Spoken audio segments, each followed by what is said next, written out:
All right, here we are with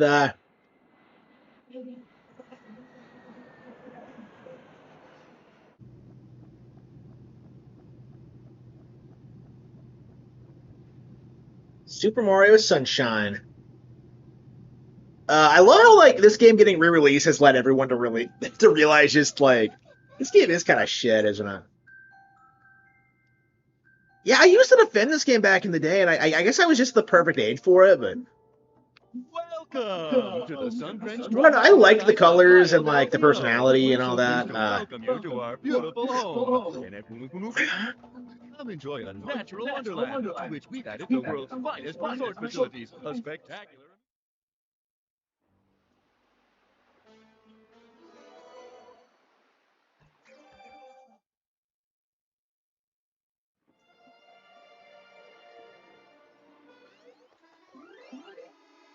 We were on Rico Harbor, weren't we? Yeah, we had to do Rico Harbor, and then Noki Bay, and then Pianta Village. I think we're gonna beat it tonight, actually. Just get it out of the way. Uh, I don't know. I don't think we're gonna play this like extensively. I think we'll just roll the credits. Yeah, I mean, I would say like all the best stages, like it is the optional content. Like I feel like the main stuff is just not all that interesting for the most part. There are some really good levels here and there for sure, but like by and large, it just doesn't work right. I love how you can like go out without hitting the switch, which completely fucks you over. I find that kind of amusing. All right.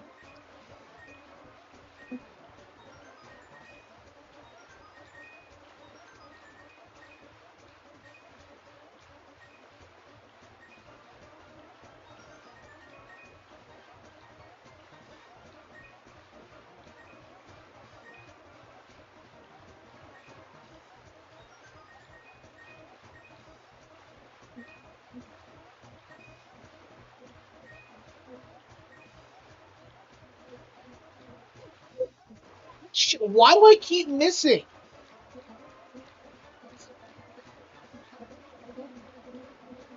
Yeah, green is too slow, I think. Uh, because there's something about the momentum that just.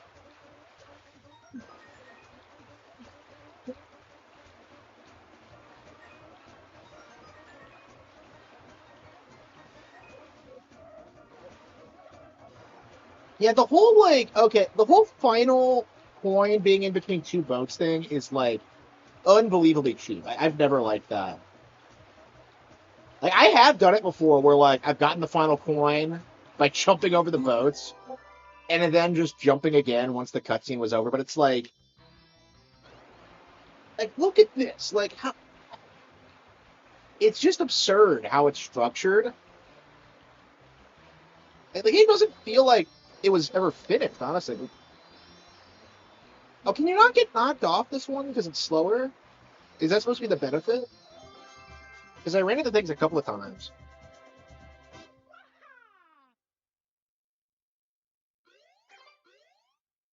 Yeah, I am not a fan of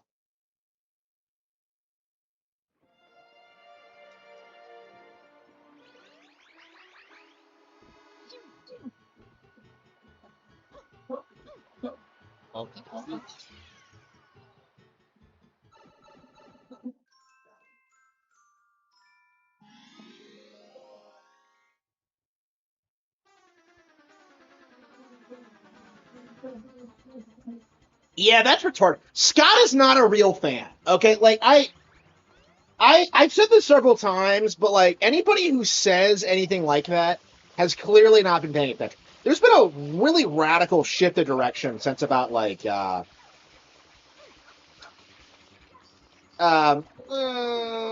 over the past couple of years. Like it's been pretty self evident. So like the fact that people like Scott are like comfortable coming out and saying that they don't know what the fuck they're talking about. Like what? Like there's a really radical shift between like something like Mario Odyssey and like Breath of the Wild and like older games. Echoes of Wisdom. Like just compare Zelda today. Like Echoes of Wisdom, Tears. Like those aren't games that would have come out like 10 years ago. All right, like 10, 15, 20 years ago. Like it. the idea that like Nintendo's development, their philosophy hasn't changed is just retarded. Honestly, like they're always constantly like doing new things and I don't know. If Scott like did try and say that they were changing, he would try to like imply it was a bad thing. Like Scott's a piece of shit. I don't want to hear about Scott ever. Okay, like the guy took a photo with VGL. He's scum. Like I have to wonder if Scott actually knows who I am. I've never actually seen him on camera like acknowledging me, but like I think he has to know.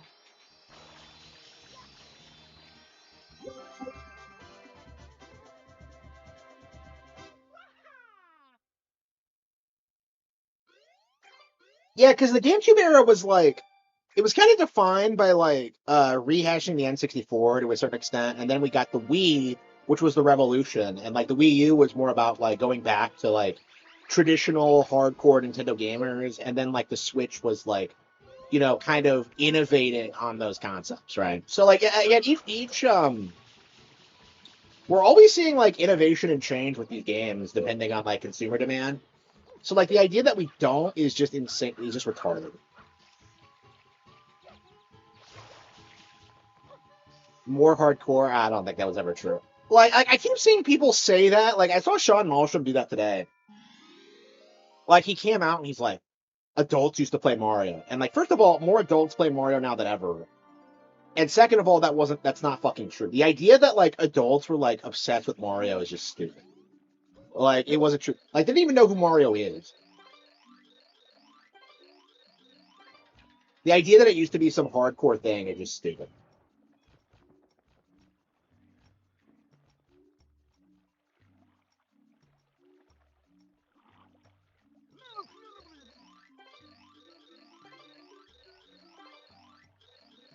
Yeah, I love this guy. I like y'all. You actually have quests here, and you actually get to like do things that like actually improve the environment. Like I feel like this is the only stage where you actually get to like you know deal with the theme of like pollution, and I feel like it comes off the best here. Um,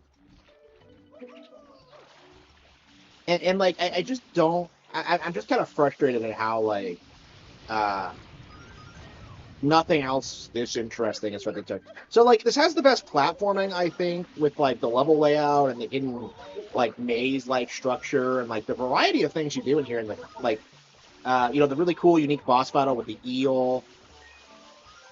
Can the eel come out to get his dental appointment?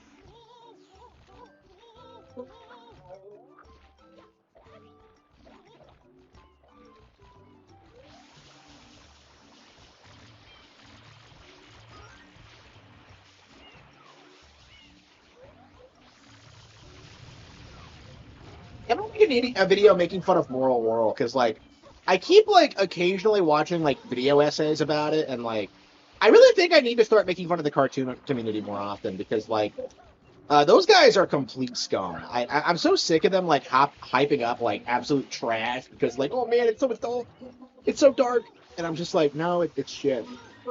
Like it's just complete horse shit.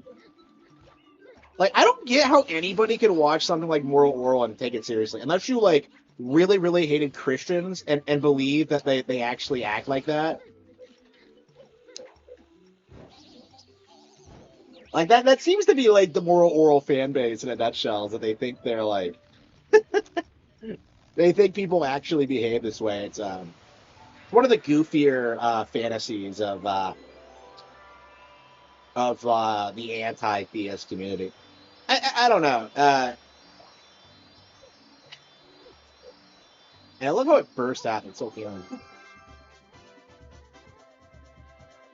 It's so bad. Like you can't even watch it and like laugh like ironically because like it really wants you to take it seriously. Like that whole bit that they always show, like that clip that like with that the teddy bear like falling onto the girl's ass and how she think like how she's triggered by it. You can't take that shit seriously.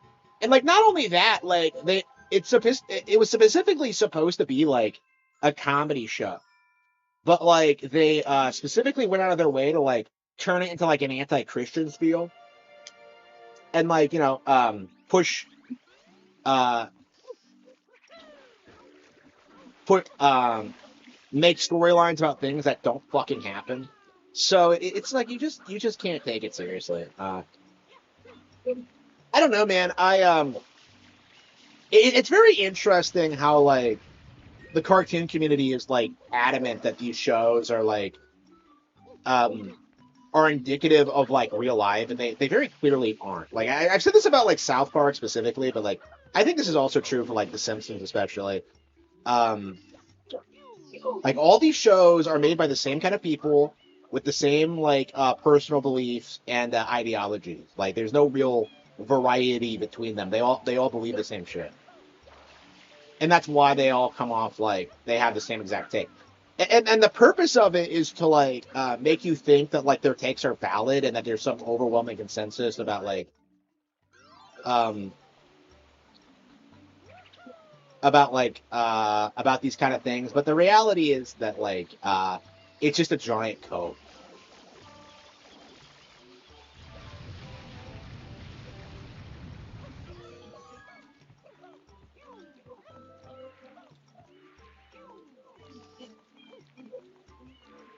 I don't know. These days, I think it's like more transparent to see through. But like I really think shows like Moral Orel and BoJack, they just have like such dedicated audiences of people who will like defend the bullshit that happens in those shows. Like, oh man, it's supposed to be like real people go through this. Like the only person I can think of that's like remotely like BoJack is like fucking Ethan Ralph. And like to me, it just like speaks volumes to like the kind of person who like likes that show. You know what I mean? If you like relate to BoJack, like you're just yeah, you are a piece of shit.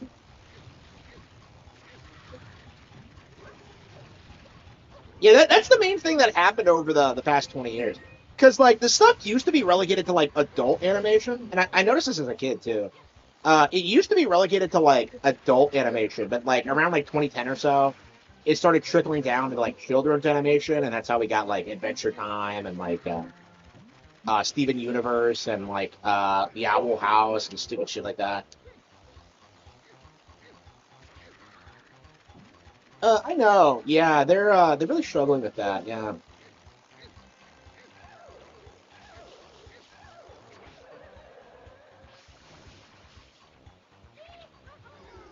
It's crazy to see how much of like the atheist copes I grew up with just be like kind of irrelevant now. Like the big one I think this is the first thing I realized. The whole idea that like Christianity like held like science and technology back is like obviously retarded if you look into it like even a little bit. But like that was like a really pervasive like narrative for a long time, and I don't think anyone believes it now, but like it was a pretty strong belief for a while there.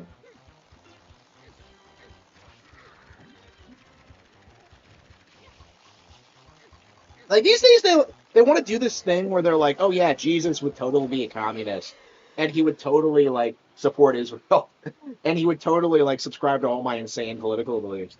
Uh, that's the direction they go with it,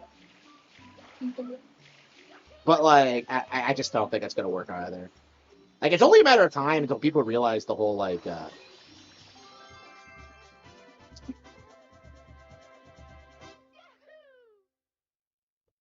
start seeing through this kind of thing.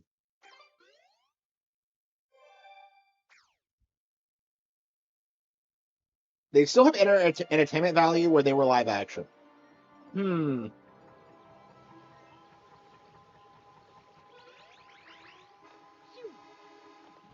Uh. Is that true? I'm curious if that's true or not. I don't know. I'm not sure. I'm trying to think of like what my mindset was back in the day. Yeah, I remember watching Futurama and like realizing that it was trying to like make the Red Scare look ridiculous, and I was just kind of like, but that actually happened. Like communism was bad. Like you like see through stuff like that if you like know enough about the world.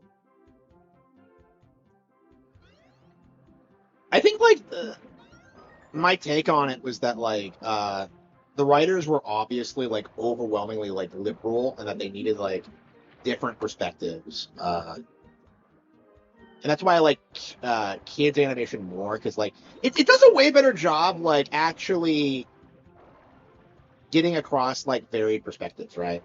So you get something like Pokemon, right? Which by the way is way more popular and successful than any of these shows ever, right? Like Pokemon does a way better job where like it introduces you to like this new concept, this new Pokemon, this new like aspect of the setting.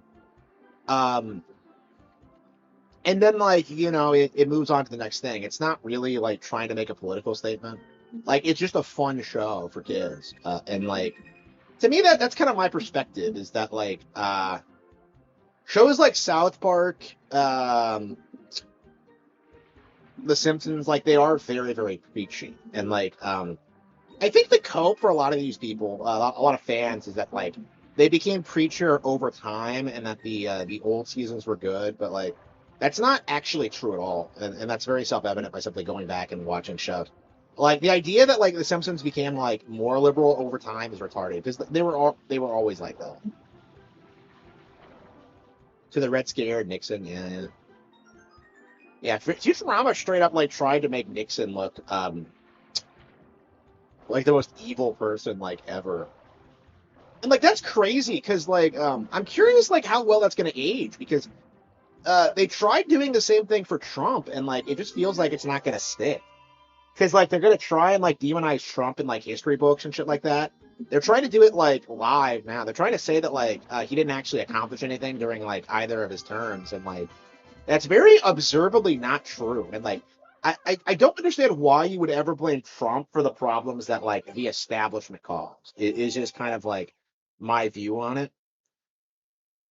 Because like I think the problems are a lot lower level than like the fucking president in my mind. Like I want to see like hiring managers at local businesses like swing, like I want to see like local politicians dealt with, right? I want to see like actual like real change done locally. Like I don't need the fucking president to do it, right? It needs to be like people, a lot more like a lot closer to me to do that. But like they didn't do it. They didn't do a thing.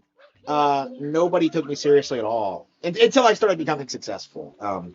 I have noticed that now that I'm making money online, like and I have my own business and stuff like that, people actually like respect me and will actually like take me seriously when I talk about this stuff, because I've been very open with the family about what's been happening over the past year, because I've transitioned into self-employment. I've been doing very well at that, making a reasonable amount of money, not a ton of money, but like I'm making a living off of it. Um,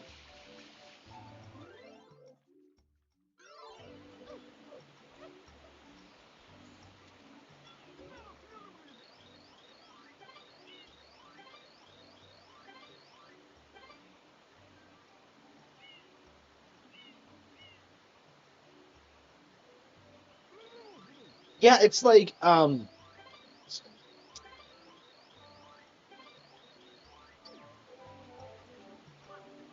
people are starting to believe you when you start talking about how bad like the job market is now. I've noticed that over the past year.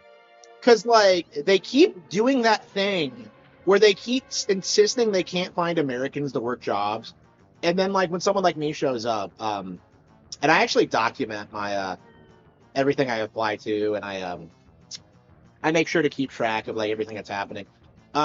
Yeah, they can't like really deny, like keep doing this and expect people to keep believing them. Like it is going to collapse over the next 10, 20 years.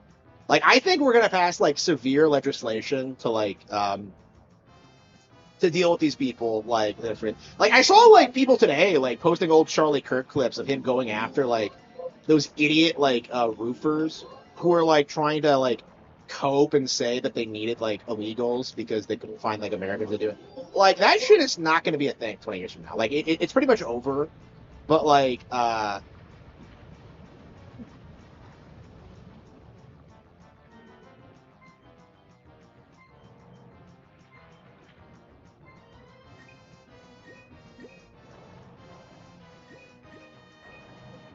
I mean one of the things I've been telling people to do, we need to start bullying hiring managers in like their personal lives. Like if they start going off about the workforce, like immediately start clowning on them and start like telling them that they're the problem. Okay, like immediately, and like I'm curious if that's going to be like the common reaction going forward is like not to take them seriously, because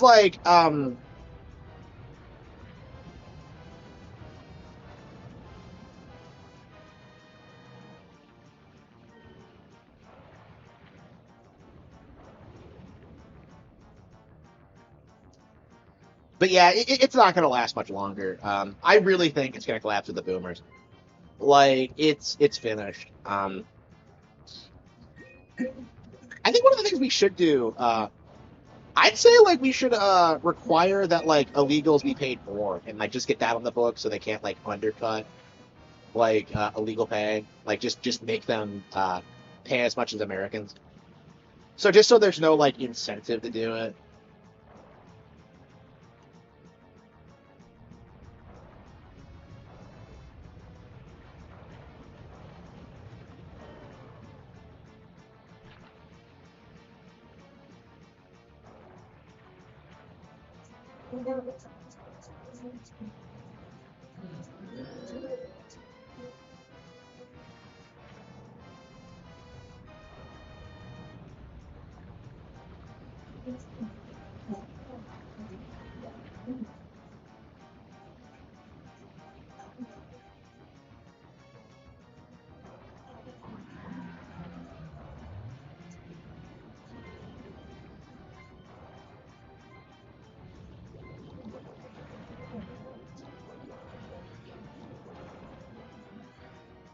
I love how the eel isn't even antagonistic. It's just like, so it's not even like Bowser Jr.'s fault. So like you're telling me this eel is just down here and he corked the waterfall. So does this not actually have anything to do? So the worst case of pollution in the game has nothing to do with Bowser Jr. Is that correct?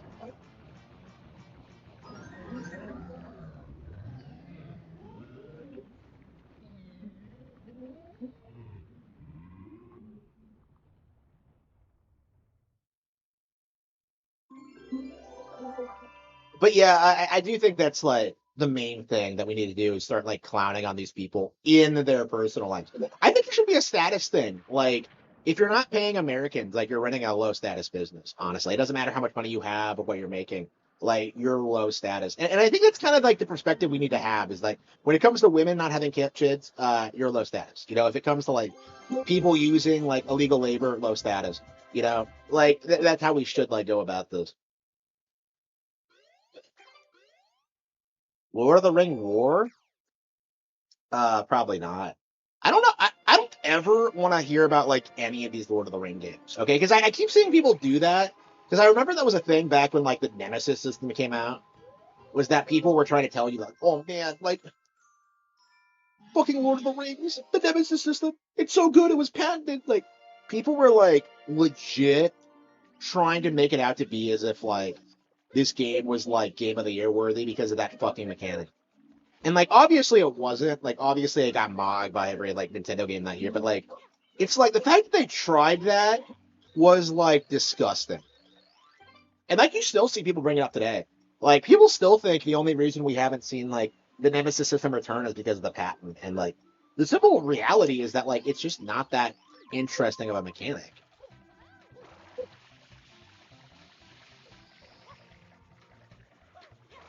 I'm curious how long it's going to be until we get like Eternal Darkness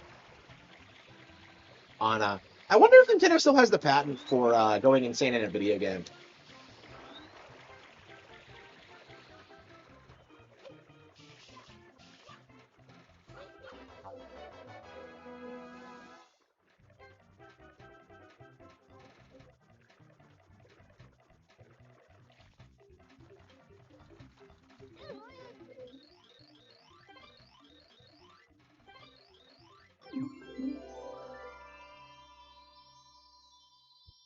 Eight Jackson movie.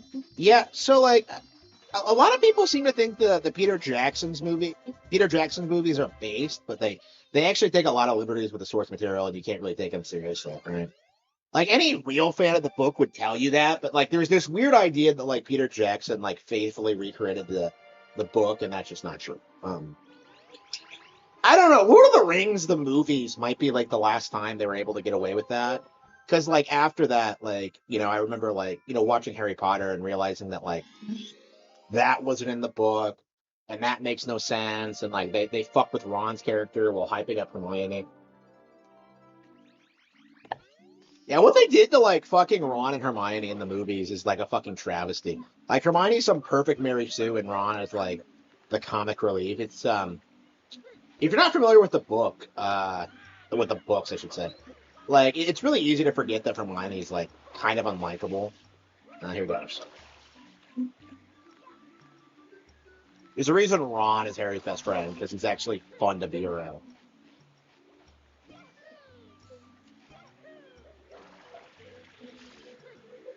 I don't think they really did though. Like Lord of the Rings is something that they tried to co-op to like push their agenda. Like you still see Wokies today try and like argue like stupid shit. Like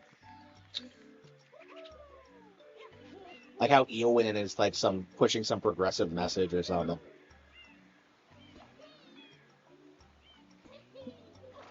And I don't know what, like I'm not familiar enough with Lord of the Rings to know like how they're doing it exactly, but like I know Wokies are like constantly trying to like imply that like things happen in the books that like didn't actually.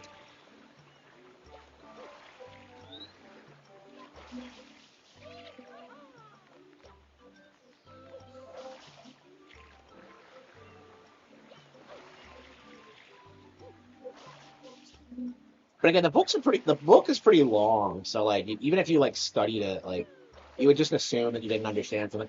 Like again, I'll have to like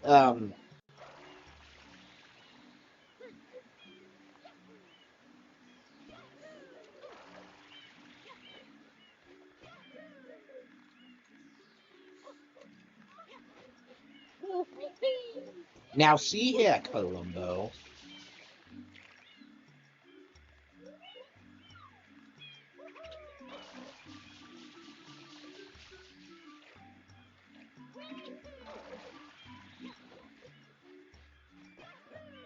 Yeah, like Saruman is like completely ruined because like okay, so the worst thing the movies did, they completely cut the scouring of the Shire, right? Like it just kind of ends. Like uh so like you lose honestly like what I think are like two of the best chapters of the personally, like the last two. Like I think the scouring of the Shire is like really, really important, like thematically. Because it really emphasizes like how far the hobbits have come and how much they've grown and developed over time and how they can like handle like a lot of their own problems on their own without like a king to lead them or whatever. um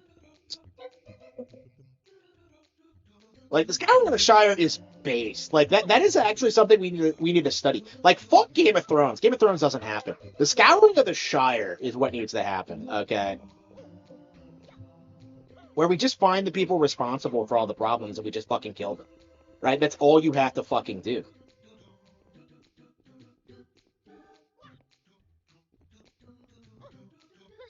Yeah, there's a reason that I feel like a lot of people really downplay that chapter, like because I think there's like a discourse on like on whether or not it's necessary. It obviously is, but the problem is that it's too red pilled, I think. I would say it's like one of the most red pill things about the book, personally. I fucking love the Scouring of the Shire. Yeah, so like the thing, like one of the things that like the elite try to push, like this is a woke shit. This is woke shit that people don't talk about.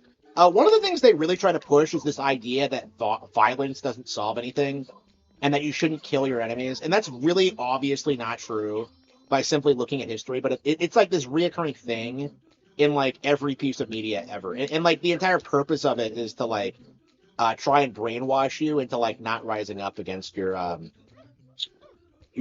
masters, essentially the political elite.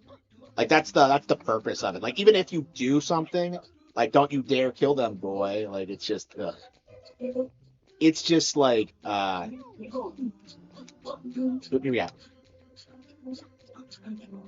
Okay.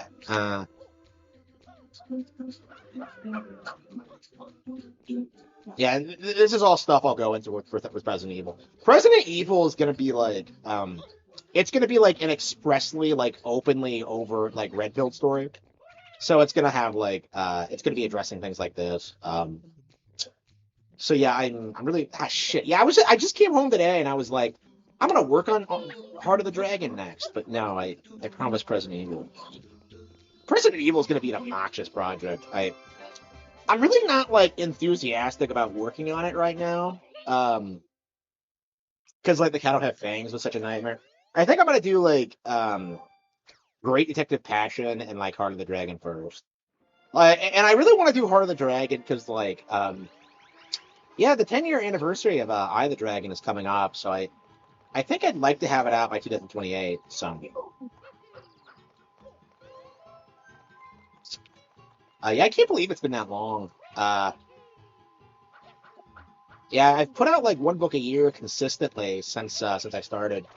I missed one this year or last year. Well, like okay, I put two out in 2024, and then like I just put out Dream Warrior this year, and then I'll be putting out like The Cattle Have Fangs this year. It was just like a timing thing where I did like two short books and then like one longer one. So like I still put out like 10 books in 10 years. It was just like I got two in one year and two in another. Um, what are we doing? Wait, did we get Shadow Memorial? Hang on, where are we? No, we still have one more in Rokugan. Okay. I'm not even paying attention. I'm just like, I'm just going through the motions. Like, it's so brain dead, honestly.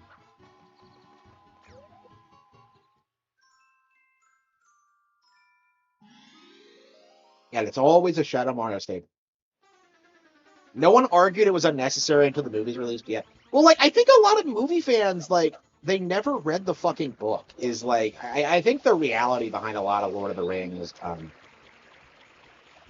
like, again, I keep saying that the take online is that, like, Lord of the Rings is a lot more base than Harry Potter. And that like people who grew up reading Lord of the Rings are like hardcore like nationalists and like Harry Potter fans are cucks, and then like you have me who's like the most hardcore fucking like right wing person imaginable, and I grew up reading Harry Potter and not Lord of the Rings, so it's like I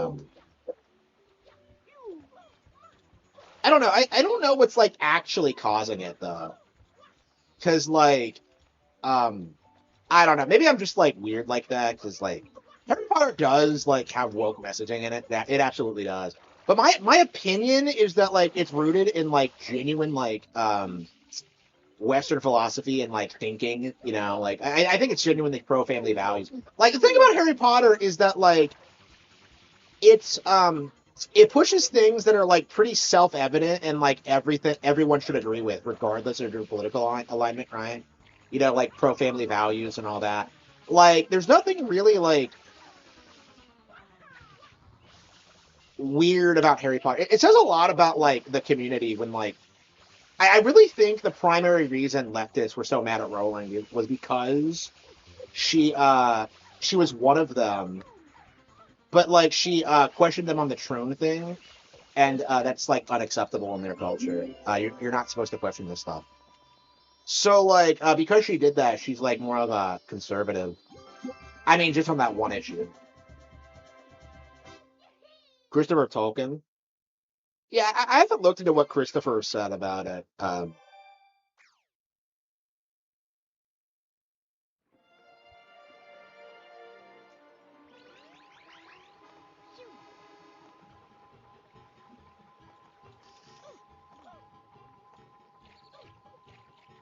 Yeah, I don't see them as being all that different. Like to compare, the say Harry Potter is woke is just kind of like it's just not true because it's still rooted in like traditional like gender roles and like um Western thinking. It's not like Percy Jackson, which is like deliberately trying to subvert like Greek mythology to push like modern sensibilities, right? Like a lot of like the woke, like Percy Jackson, a lot of the woke shit that you see today, a lot of it was like the first time I saw it was in Percy Jackson. Actually, that's actually one of the reasons I stopped reading it was because I realized it was going in that direction. Um, and like the other is that like just endless, unnecessary sequel. It really should have been after the fifth book, but like, yeah, Warden is a hack and like can't do anything else. What are we doing? Yeah, I love how like leftists like try to glaze Warden now. Like, I had someone on Twitter the other day try and say that like he's like better than Roland now, and that's just obviously retarded.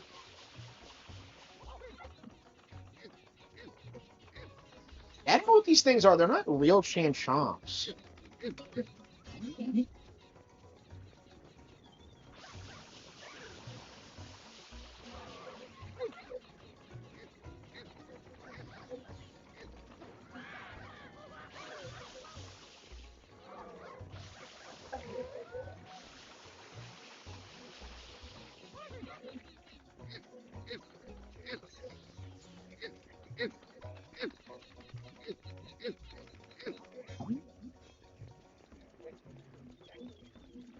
Damn, that was close.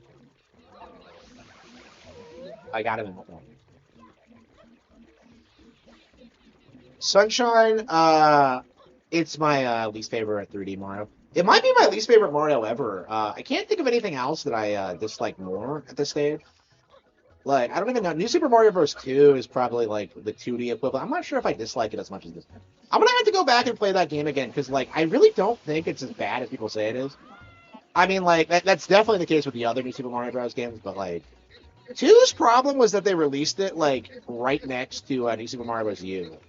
And like they never should have done that. It just completely tanked like 2D Mario for like a decade because they just milked it to death. How fast they pushed the transplant. Yeah,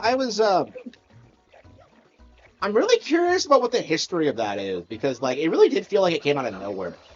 And like in my area at least it felt like it fell off just as quickly because like it was everywhere like 5 years ago. Like but now like you barely see it. Like maybe I'm just not going out into the city as much, but like because I'm actively avoiding the cities now. But um like I haven't seen a Troon in like a couple of months. Like there was one working at the bookstore a while back, but I haven't seen him in a while. And that guy was like actively trying to perv on this teenage girl. Like she's like this super cutesy like young girl, and he's doing this thing where he's like, yeah, you're my favorite customer, and like she's going along with it, and I'm just like, oh, you do know he's preying on you, right? Like yeah, they really don't understand how this works. Like it's just like it's crazy like how they go about this. Like I think if he actually made it like more clear what like his intentions were, he would have been like more put off by it. But like, yeah, he was doing that like fake nice thing. And she was like buying that too. They do the same thing with lesbians, honestly. Like whenever lesbians prey on them, they have like no idea what's going on because they're not used to it. Is the problem? Like I saw that happen at like one of my jobs where like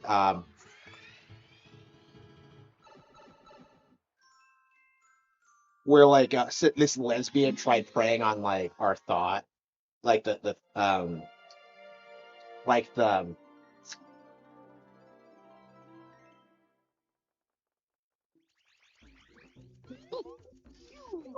so like it was just like I've seen it happen before, but it's like it's really weird how they like where are we going?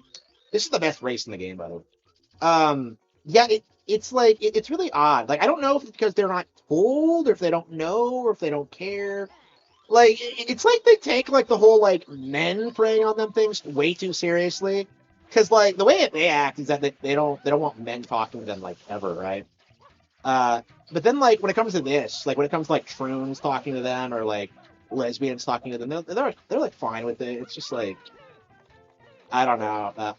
I don't know what the mindset is.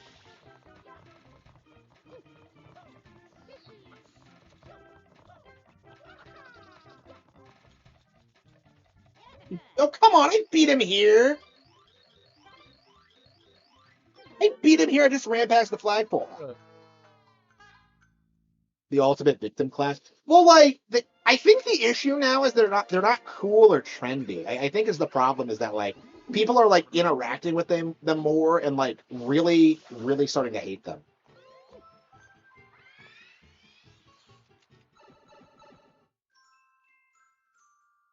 Like the more you interact with shrooms, the more you don't like them, and that's true like especially for like leftists who like enable them because like you just it's impossible not to notice things like how like self-absorbed they are and how like everything has to be about them and like all that like I've seen it happen.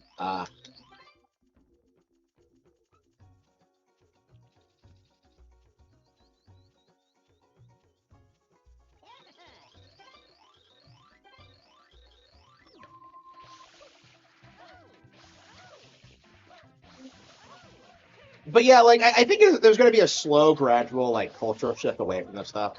Like you're already kind of seeing it happen. Like it's just unavoidable that like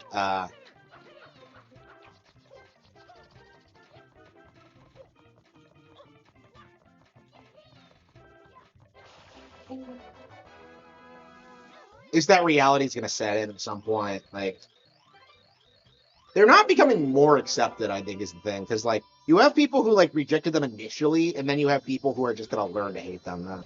I mean that's the process I had to go through with like the gays and like the feminists is that like I was kind of like indoctrinated to like respect them, and I kind of had to like gradually like get off of that. I think it's like it's going to be more common as like these opinions get become more mainstream. Like it's pretty common now to see dudes say that like women shouldn't have rights. So hopefully we'll be able to do something about that in our lifetimes. But like, well, I don't know. It's, like that is like the one thing that I'm kind of iffy on is that like, are we gonna get rid of like women's suffrage and all that? Because like everyone like seems to like have realized like what a bad idea it is. But like, man, I love this. I love how this is the only standard like flood this level we do. Yeah, it's multiple. There's multiple routes down there too. But...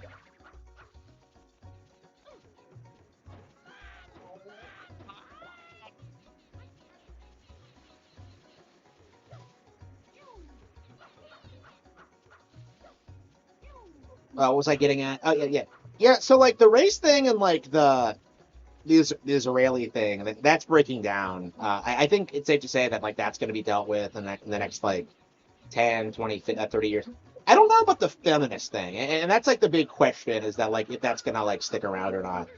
And like I don't think so, but like the way people make it sound is if like I don't know like if it's ever been like dealt with like organically because like the way people make it sound is that like feminist societies like they always collapse because they're like invaded by like a patriarchal one like every single time, right? So I don't know if there's like an actual case of like a society salvaging itself by like removing women's rights. Like I just don't know if it's ever happened.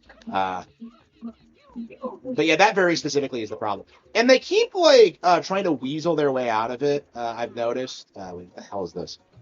Like people keep trying to say that like, oh yeah, all countries around the world are like the fertility rate is going down, and it's like that's just trying to yeah, they're pushing this shit everywhere. It's not just in the U.S.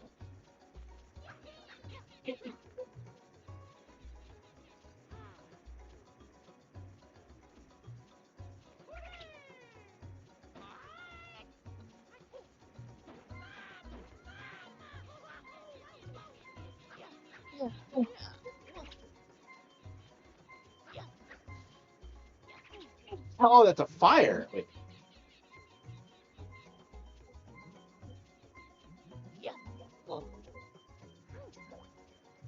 that was close. I really thought I would get it there.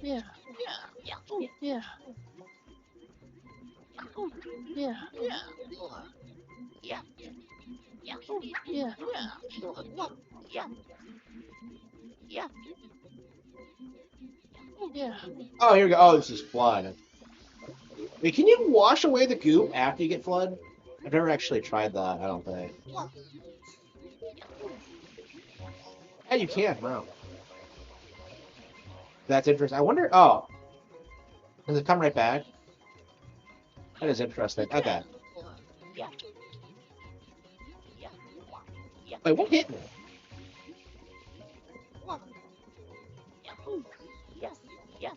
And this is like, I think this is a fan favorite level. Like there's just so many fun routes to get down here. It's always been a favorite of mine. The problem is that like I've done it so many times, I just go through my default route. Because like every other route I try, I just end up going, what the hell? Why can't I get up there?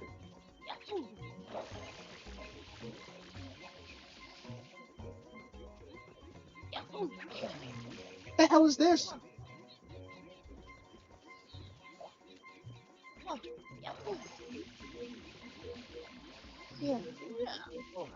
Why am I clipping so much? What is going on? What is this autism? Okay.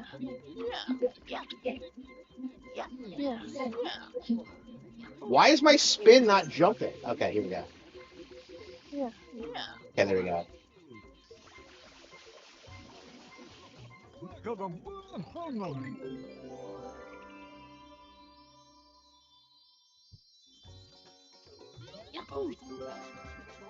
And that looks like a... Why does that shine color looks off? It looks like a shiny shine. Like it's a shiny Pokemon, but it's a shine. Like it's a Soul Rock or something.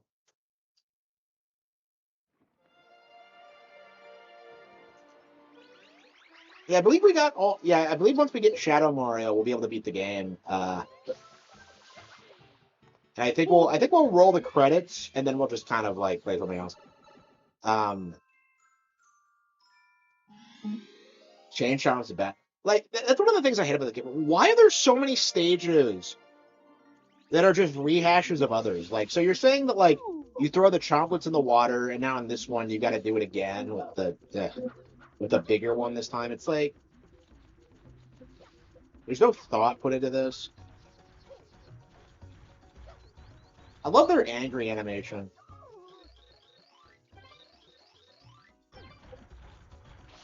The hot spring. It's a hot spring, but you just...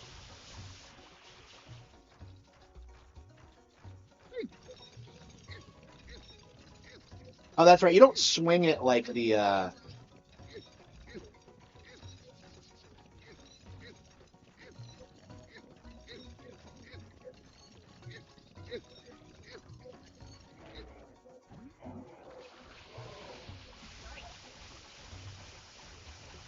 Wait a minute. Wait, what? Did they change the text in this? Did they really change the text to throw in they, thems?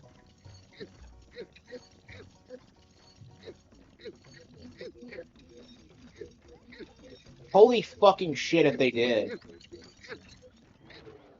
Hang on. What is this shine? Let's see. Chain Chomp's bad. Yeah, they do have the ability to change text in like older games. So let's see. So my Sunshine.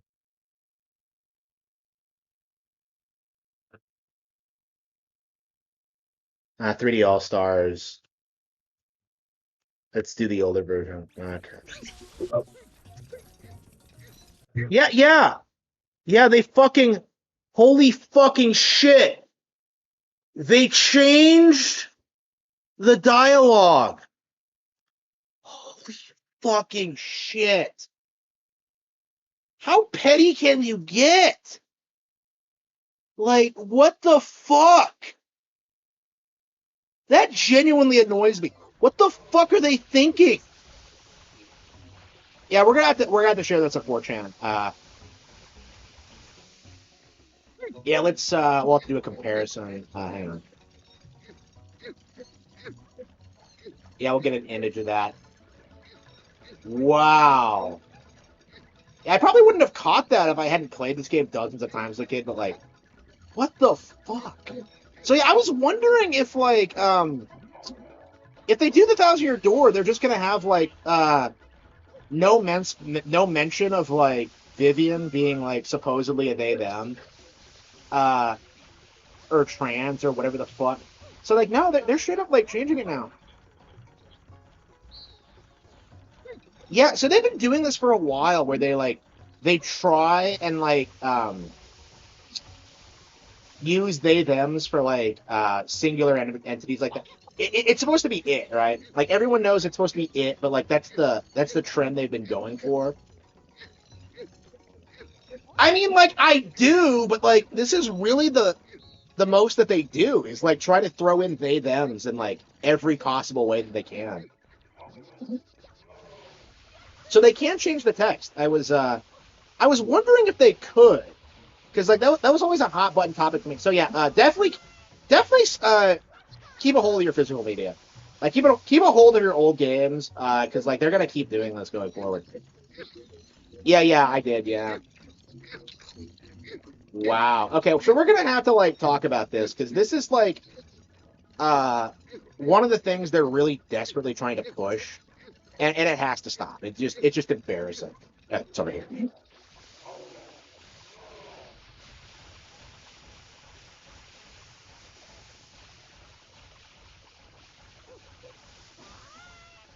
Yeah, I mean people are like I mean the wokies are bitching about Fire Emblem not being woke enough because apparently like a lot of male characters like women, so like of course the wokies are like spurting out about that because I don't know. It's weird. Like, no amount of like pandering is going to be enough for these people. So, like, again, something like this. First of all, nobody's going to notice, and second of all, like, it's not really going to have much of an impact, like ever.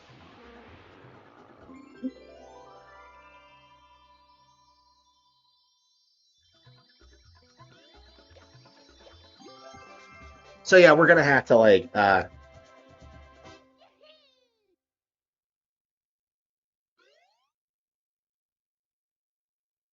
I am going to let's see, do a quick comparison.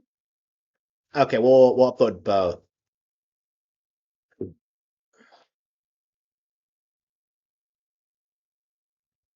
Okay.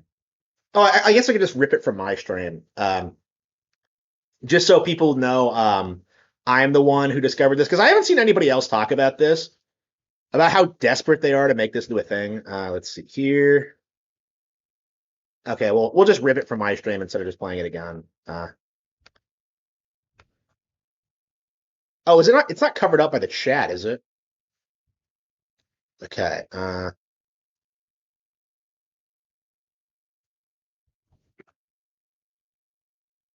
Yeah, I've seen them. I saw them do this with like the Pokemon Mystery Dungeon remake too. So it's not a new thing, but like okay,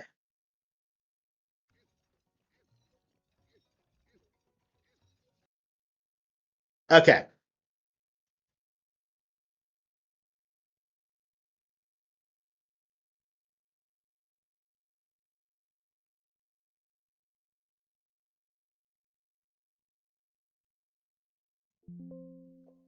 shit. Okay,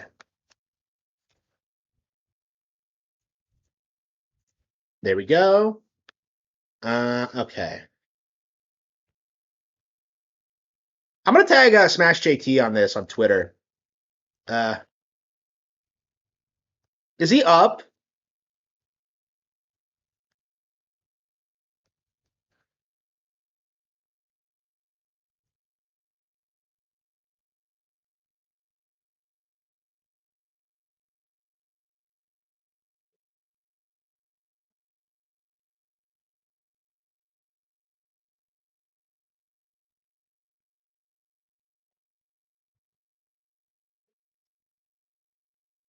Yeah, that pisses me off.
Okay, went and tweeted that out.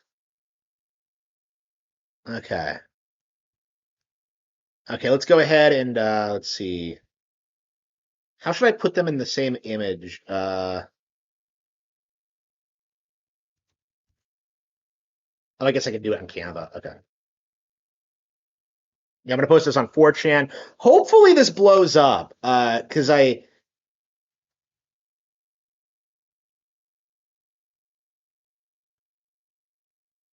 I'm getting really sick of seeing this kind of thing.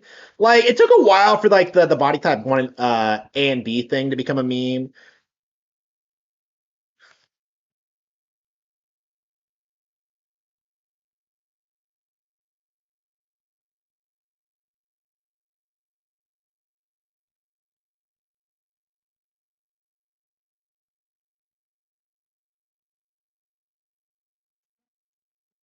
Okay. Okay, we have the comparison. Okay. Okay.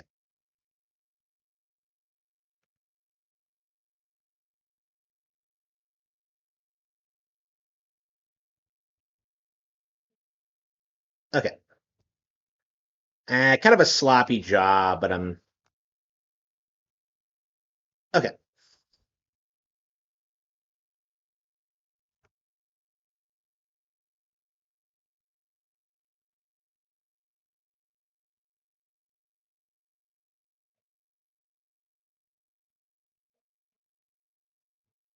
Okay. We are I gotta post this on 4chan. I wonder if they're gonna delete this or not.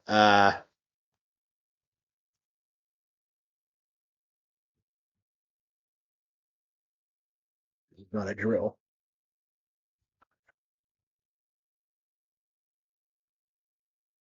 This is not a drill.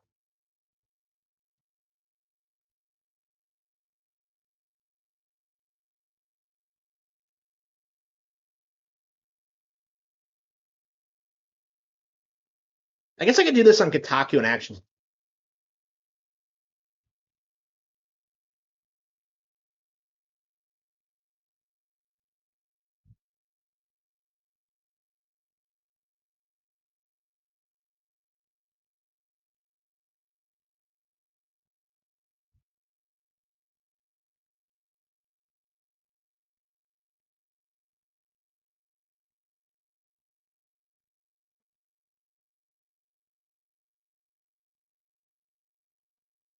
Okay.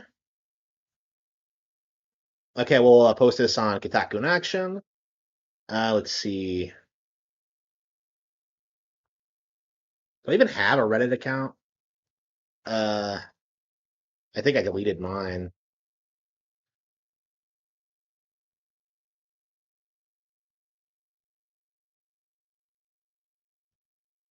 Shit, yeah. Uh,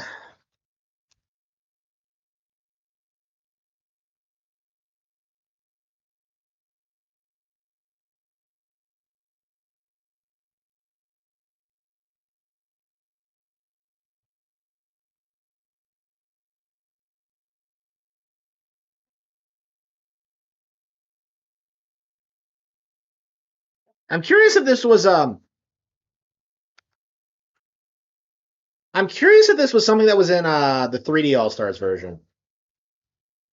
I think that was just before like they them started becoming prominent because I don't think it started happening until 2021.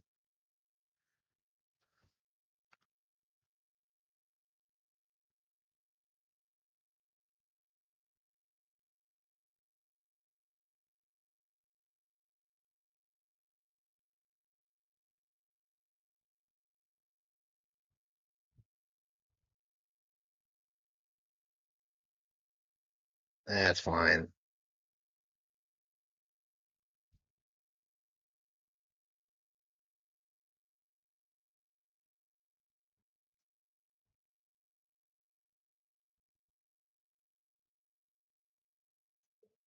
Hang on.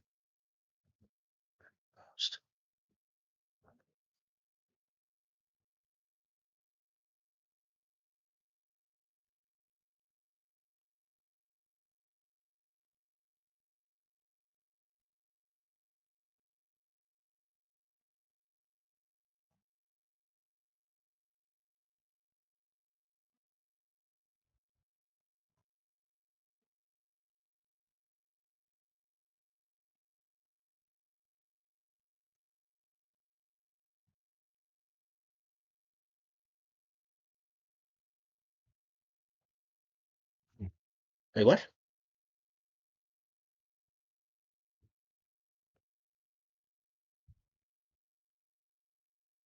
Did they change the way Reddit works, or?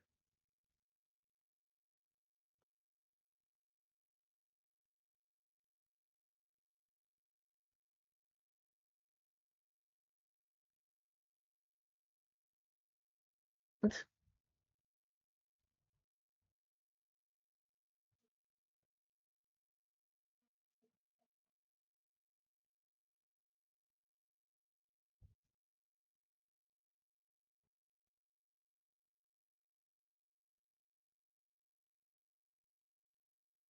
Why isn't it working?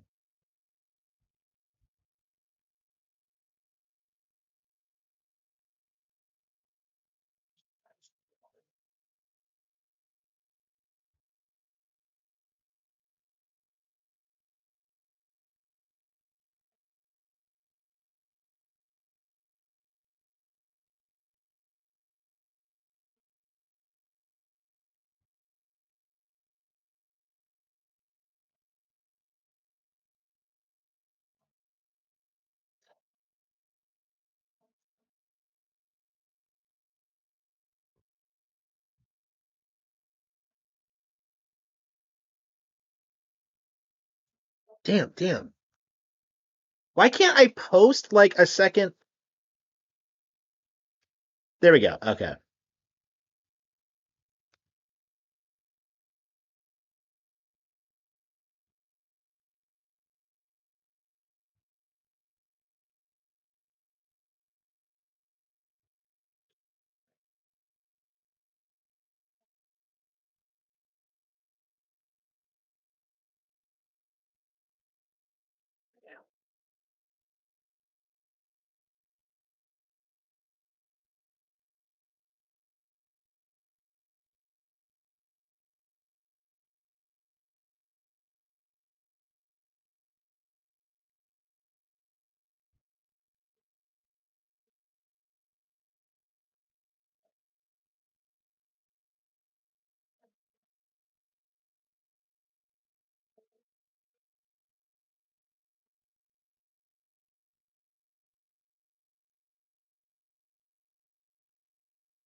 Anyway, it's really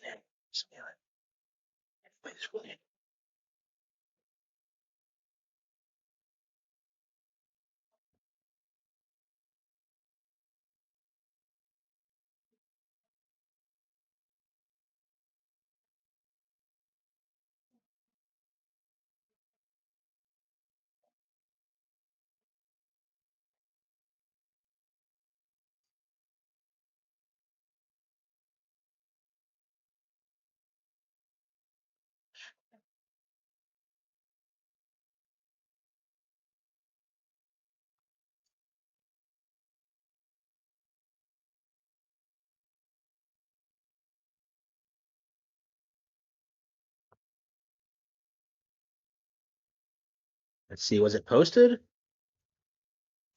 Okay. Yep, this post was removed by Reddit filters. Yeah, that's about what I figured. Fucking Reddit. So even like so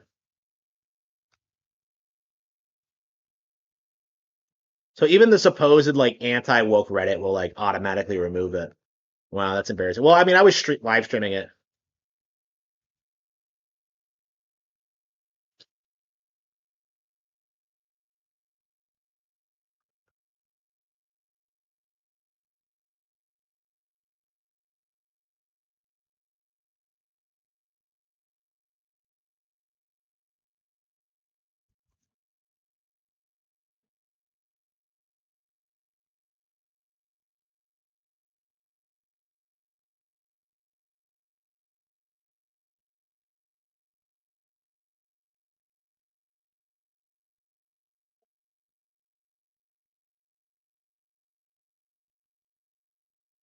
Okay. Well, I guess our only hope is to get Smash JT to promote it. I don't know if he will. Uh, I'll tweet him again tomorrow morning if he doesn't respond or if he doesn't give a shit. 4chan has caught wind of it. So yeah, Reddit's not going to stop this. Reddit's retardation is not going to stop it. Like Asmongold, it's a social psyop form. Yeah, if it's straight up like, yeah, if they're straight up not even letting you post and Kotaku in action, yeah. I mean, I've been saying for a long time it's a controlled psyop, but like, yeah, that's crazy that I can't even like complain about Nintendo on there. That's crazy. Asmongold's Reddit, he won't.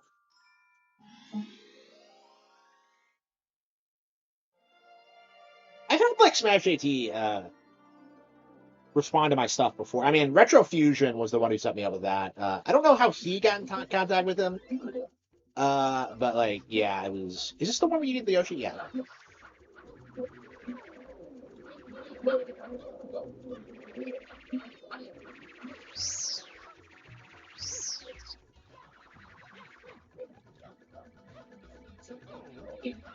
But yeah, they do have the ability to edit ROMs. I have noticed that like they cleaned up the Zelda one to make it like less obtuse, which I think was actually a good change.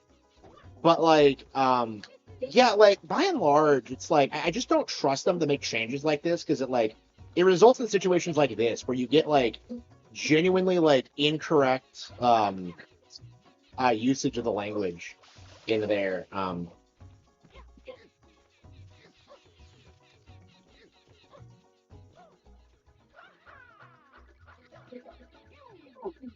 So that's very interesting that they tried that.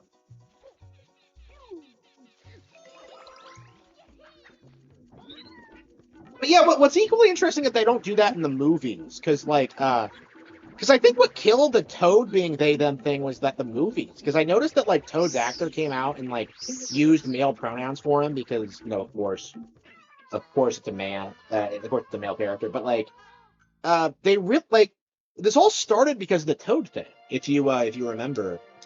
So like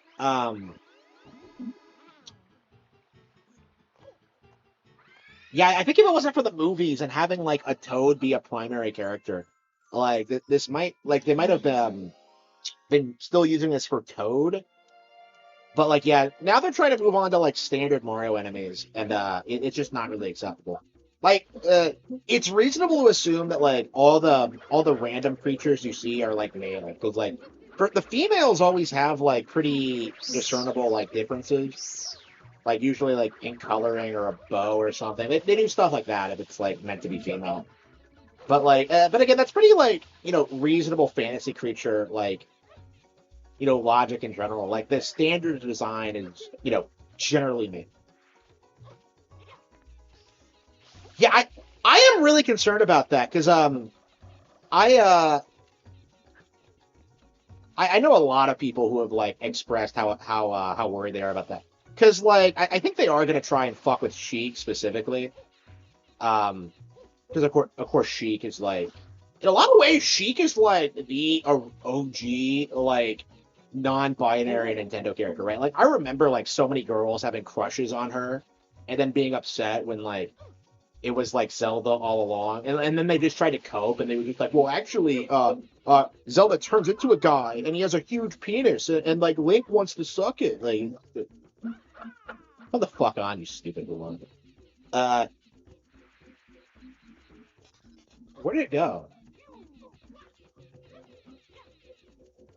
Yeah, but like they'll try, but like I feel like that's not gonna work because like uh I mean like you have like 20 years worth of history of like Nintendo openly referring to Sheik as female, because like Sheik and Zelda are the same person.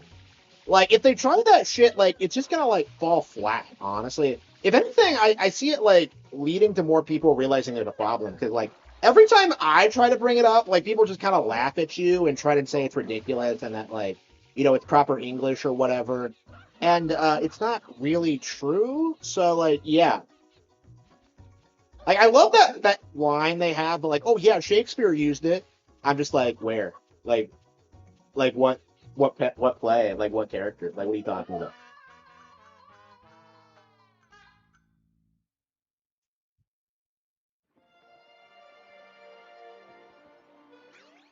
Yeah, I mean, like the fact that like this is the worst it's gotten for Nintendo. I think says a lot about them. Like it really is just localizers like fucking around. Like the fact that they can't get away with more than this is kind of telling because they can't pass off characters as gay or anything, but like they can certainly try to like use they thems. Yeah, it would. I mean, this is why they them pronouns are doomed to failure because like the way they tried to like present it was that like, oh yeah, it's ambiguous, it's androgynous. This is how you refer to characters like that. But like whenever you see them try to use they them pronouns in like any anime or like any series in general, like it gives away the twist, right? Like there's been like documented cases of this where they tried it and it just kind of completely implodes. So like oh,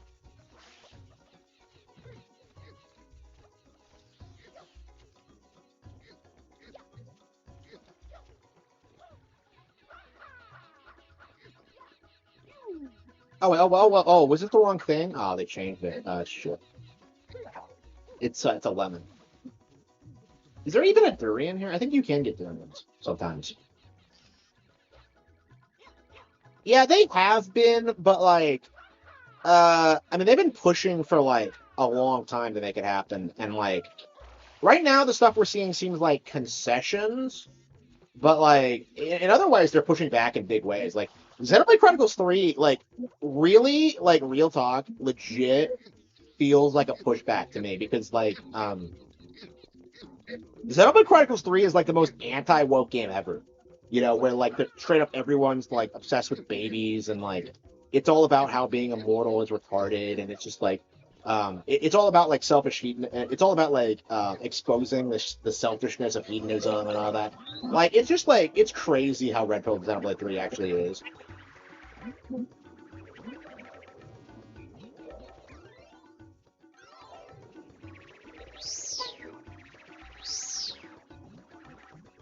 Yeah, it's like it's just not gonna work because like the concept of non-binaryism is retarded, and like no one takes it seriously. Like 90% of the time, like a non-binary person in real life is just like a chick with dyed hair. Like that's it.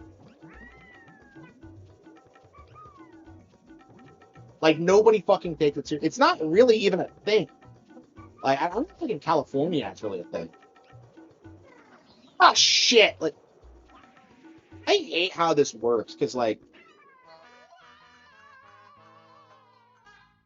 yeah, I mean it's not gonna work. Like no matter like it's not gonna work is the thing. Like all that's going to happen is that more people are going to become aware of what a problem this is becoming.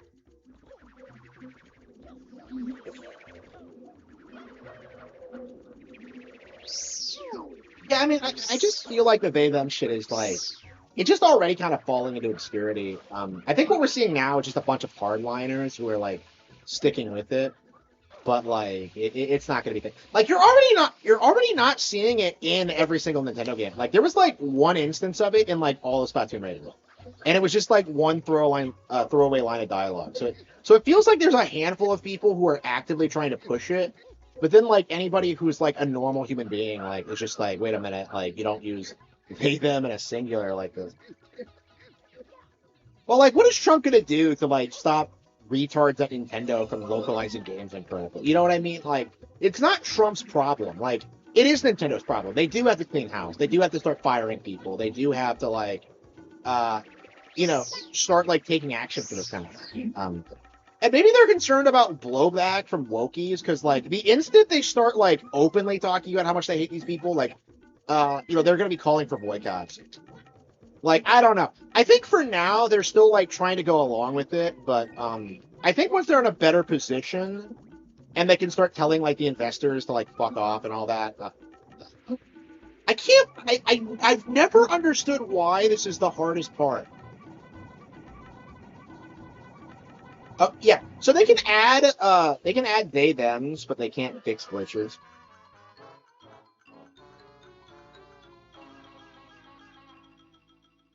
The what? I don't know what you're talking about.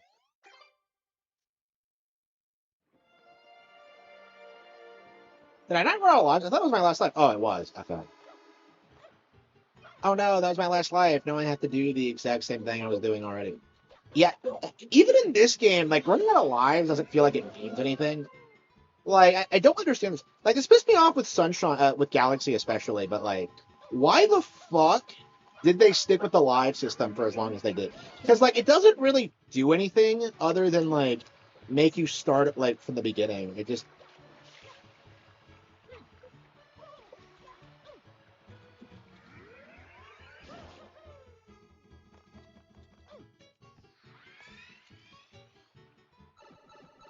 Yeah, I don't know. Like, there's just too many signs that like the actual Nintendo developers are based. You saw Yuji Horii come out and speak out about the Type A and Type B stuff, and then of course you have Monolith Soft and like I think Fire Emblem is kind of walking away from like some of the stuff they were doing earlier.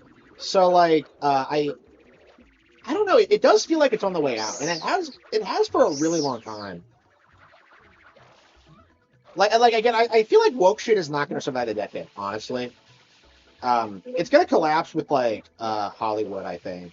Like Hollywood is like the only organization that's like true believers of this shit, and like everyone else was like, Larry Fink, like he came out and admitted that like using the media for like propaganda wasn't working, and like he was like investing his efforts elsewhere.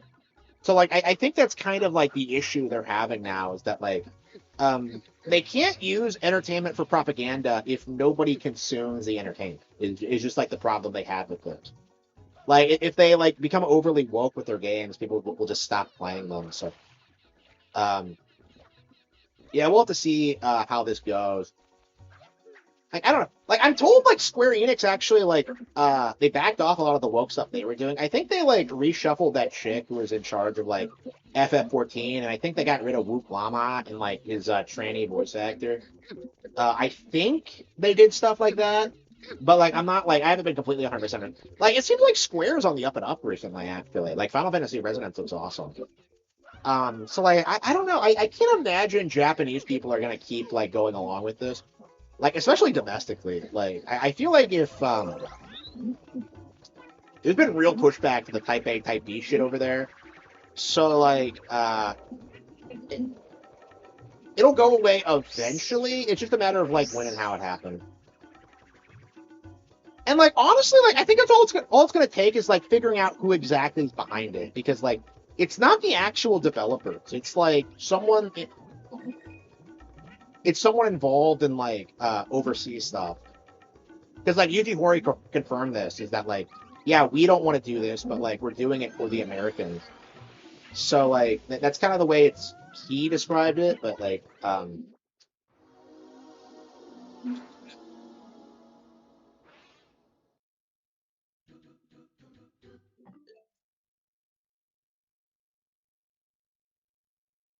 yeah, this is really blowing up in 4chan.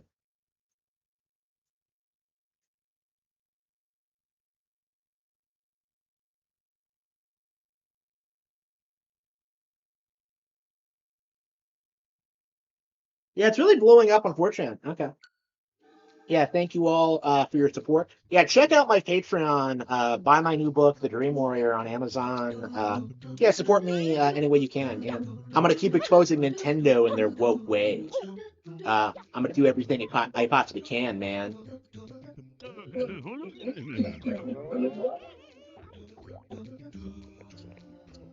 I'm surprised nobody else noticed that. I don't know. I feel like I'm the only content creator like actively looking for it. Because I feel like most people just kind of assume it's always been there, or that like, oops,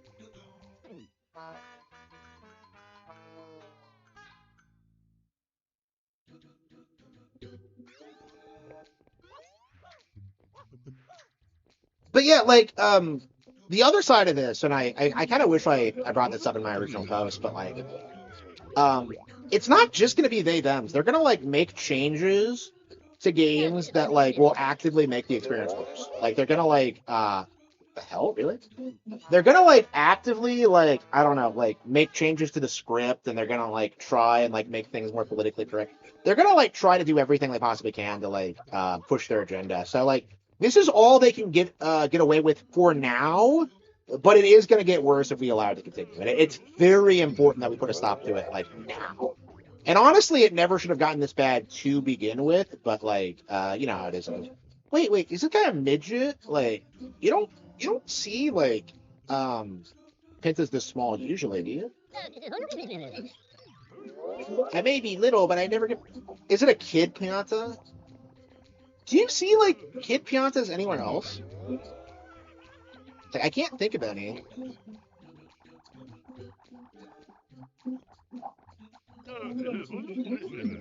Oh, this is one of the most infamous levels in the entire game, and I can't even make fun of it because I was too busy bitching. Okay. I've done this so many times, it's kind of trivial, but like figuring this out takes a lot of work. But get over here, you. It's not right. Boy, we're Chuckster! Yeah, I've done this so many times, it's kind of second nature. Yeah, one of the most infamous levels in Super Mario Sunshine. Like, it's such a meme. I was actually like parodying this the other day. Woke Smith.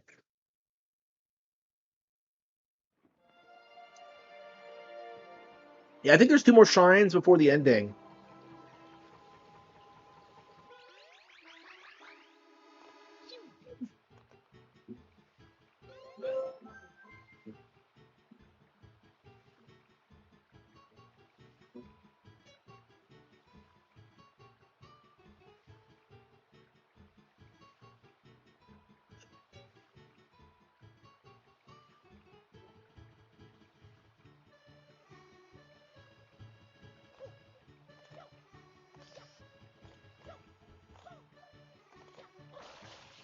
Yeah, so you really don't need. So in like Mario 64, how many do you need? You need 70 to beat the game.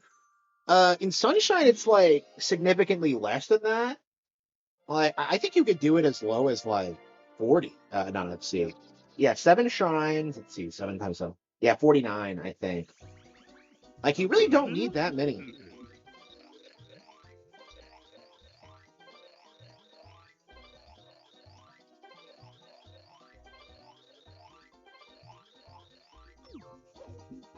Yeah, 10 villagers are. Yeah, Pianta Village is such a boring location. Like, I don't understand how they came up with like such a generic fucking village. Especially when they had like Bianco Hills already. So like technically you have like 2 Pianta villages. And they had like the good sense to like not like make them back to back levels. Because like you do Bianca Hills first and then you do Pianta Village last, but it's like it's just kind of crazy that they have 2 identical level concepts in this fucking game. And like yeah, I mean there are things like, you know, Bianca Hills is the lake and then like Pianta Village has the chasm, but like generally speaking, it's not that like they're not that different because like they're both Pianta villages, right?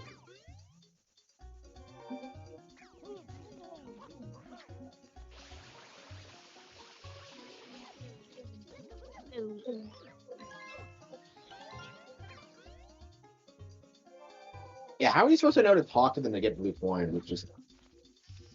It's just retarded. Okay. Yeah, I don't like it's so interesting how whatever you see like non-traverses, like the whole Xenoblade 3 thing, like you have people like freaking out and saying Nintendo's woke, and then like, but when it comes to like the they them thing, like everyone's mysteriously silent. Like you don't see a lot of people talking about that.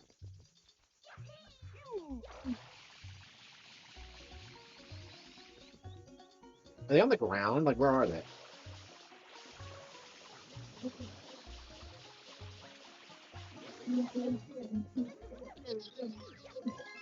Oh yeah, this stage is yeah, it's the only one with the day night cycle, isn't it? That is interesting. I mean, It's not, it doesn't really do a whole lot, but yeah, that is kind of interesting from the think of it. I mean, there's like minor aesthetic things that are different, but like for the most part, they're the same concept in a game that doesn't have a ton of levels. Like, I wouldn't care if it was like 15 levels long, like 64. Like 64 had like some dupes, right? You know, you had like Cool Cool Mountain and like Iceland, no Snowman's Land, right? They're like both superficially ice levels, but like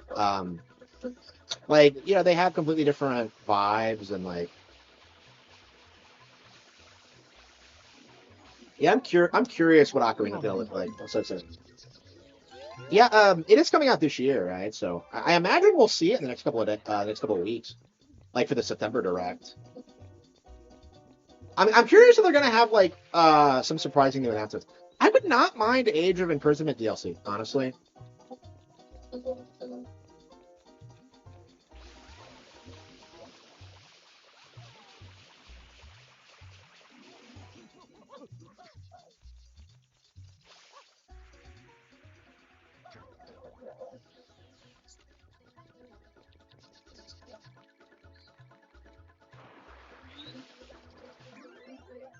Mario Foot, never heard of it. Oh, I don't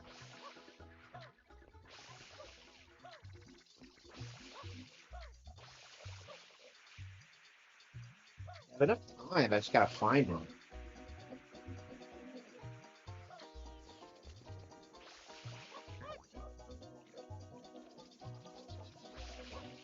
Yeah, it's probably on top of a building or something. A stamina system. Yeah, I wonder about that. Like, I'm curious how faithful it's gonna be to the original. Because, like, on one hand, like, I do want them to be faithful, but on the other hand, it's like if they're gonna modernize it, they probably should like go all the way. I mean, I can't imagine it's gonna be much different than what Star Fox did, where it's the same thing just with more story. That's kind of how I view it.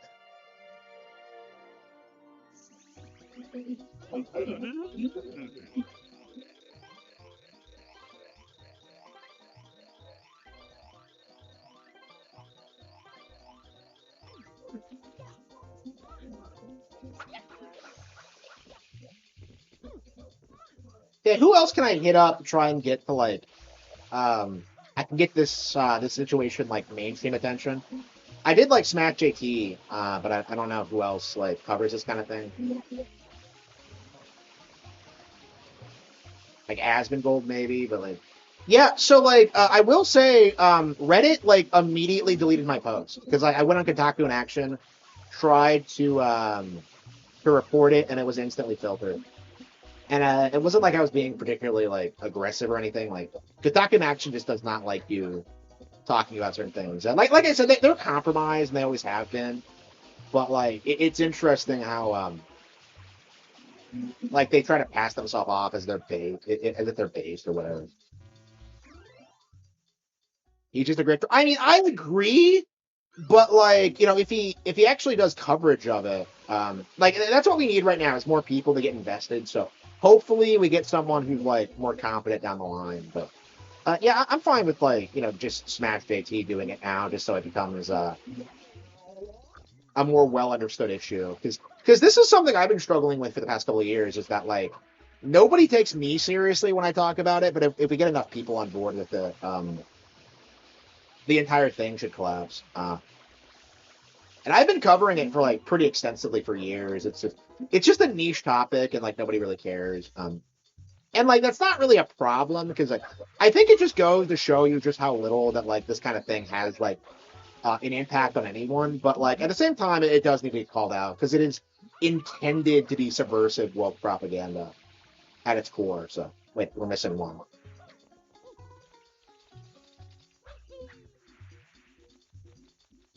Accurate good morning. I agree. Like people are really put off by the shit I do, and it can't be helped because like I talk about like really fringe niche topics. It's an autism thing, but like where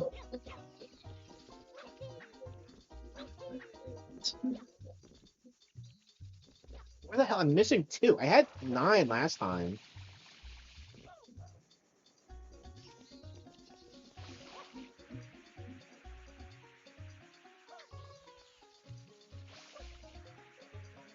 Okay, here's one.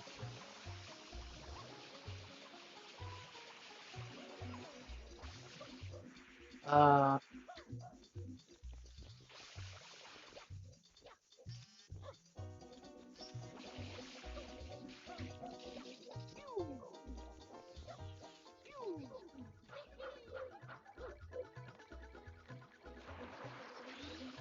it is. Yeah, this is definitely a great game to play during the summer, I think. Yeah, I agree. Yeah, it's embarrassing.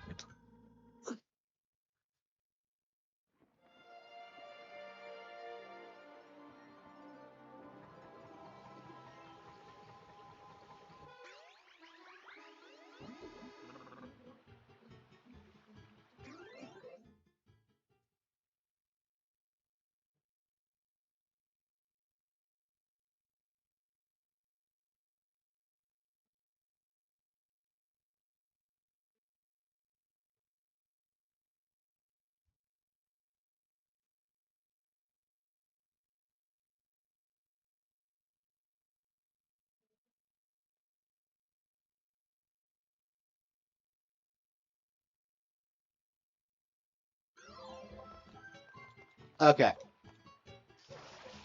Yeah, people are starting to cope now. They're trying to say that like this was changed in the player's choice version, which is like obviously a load of crap. Um, okay.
Okay.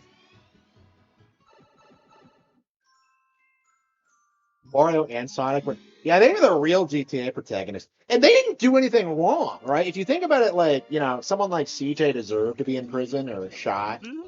Mario and Sonic did nothing wrong. They're like the real victims of police brutality. Like, come on.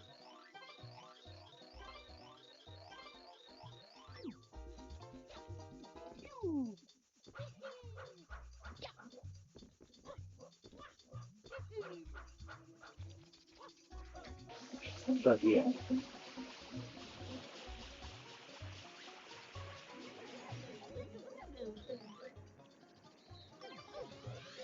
yeah, it's kind of that's kind of the way I look at it. Is that there's just so many like worse things happening in the gaming industry. Like it's not really important to talk about the Adams. Is I think the way a lot of people see it, and I don't necessarily disagree with that. It's just like, well, I cover Nintendo content. This is really the only woke thing they do outside of the body type thing, which is mainstream at this point. But yeah, like I remember when Animal Crossing came out and like the body type thing was that was the first time they'd done that, and like it went unnoticed for a while, but now it's starting to become like people are starting to pick up on it.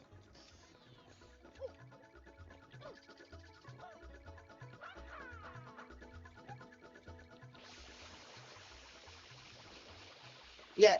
What's with like the Sonic logic of like if you see a hedgehog, it has to be Sonic.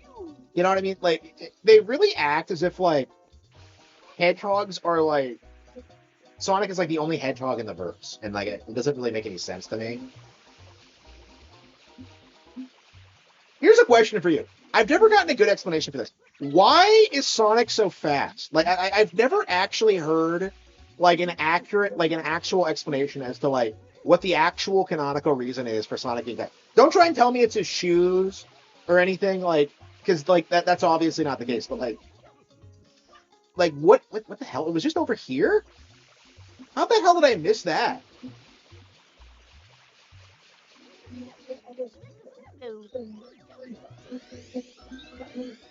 Hey, do we have to go back and get the star? The designs in Fire Emblem? Really? I mean, the designs? I don't know. They look fine to me. They look like people complain about the VTuber designs and like Engage, but this seems more like a compromise. Engage really feels like it was like, I don't know. It was like Dawn of Sorrow, not nearly as bad as that, where like they tried making it more appealing to kids, and now like Fortune's Weave is kind of scaling back on it while still keeping the design. I mean, the designs in like Engage were legitimately gorgeous. Like I remember I saw Panette for the first time, and I was just like, swing! Like I just love Panette's dress. Like it's like the hottest dress I think I've ever seen in my life. I actually prefer Ivy, like personality wise, but like Panette is like, I don't know. She was like pure fetish fuel for me, kind of like Edelgard is.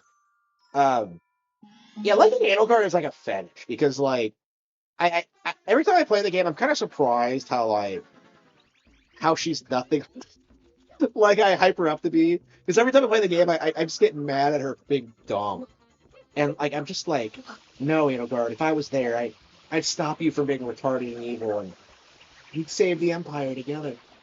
I'm sorry, I would leave the Empire, I should say. You can sit in Garreg Mach and have babies. Like I said, it's just a fetish thing.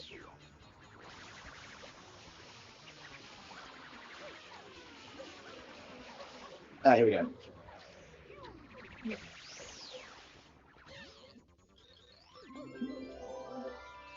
Engage is like way better than people give it credit for. It's actually quite a lot better than Three Houses as like an actual game. The problem is that like the reason people love Three Houses so much is because of like the characters and the story and how complex it is, like lore wise specifically. Like Engage doesn't have as good lore as Three Houses, so it doesn't have as much replay value. But like as an actual game, yeah. See, so yeah, that's it. That's all you have to do.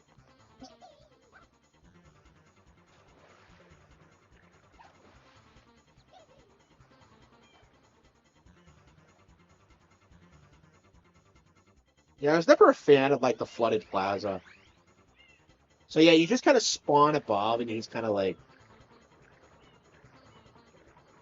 Does it stay flooded until you beat the game? I don't think it does. I think it's like a one-time thing.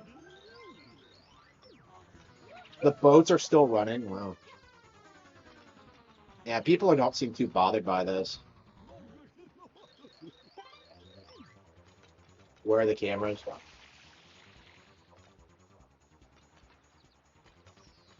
A super fat chat. Oh yeah. But again, if that was canon, that would be like brought. Yeah, where's Toadsworth?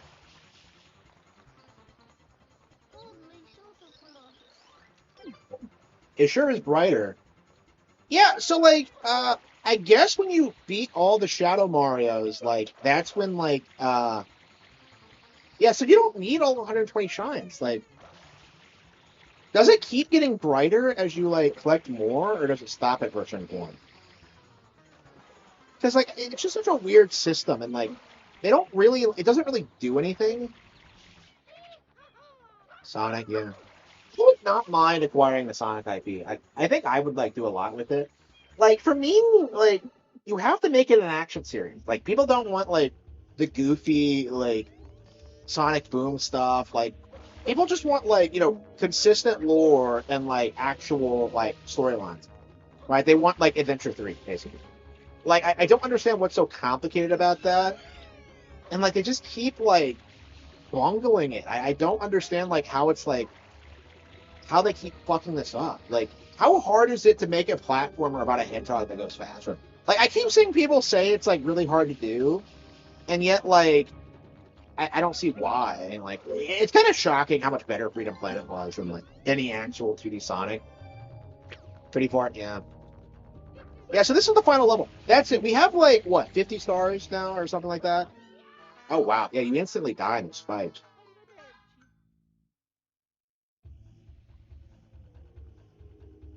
Yeah, I agree. Yeah, so Skyward Sword is like 55 sprites to beat the game. Um, like I got a couple extra, but like yeah, like it's not that hard. Yeah, so like Skyward Sword it's a really interesting game because it's like low key like the best like classic Ocarina style Zelda. You know, because you're talking about a game with like 40 hours worth of content that's like densely packed. Twilight Princess was not that densely packed. The Twilight Princess was like the exact opposite, where it was kind of shitty. Um, like outside of dungeons, like nothing really happens in Twilight Princess. Um, outside of like a handful of really cool scripted events.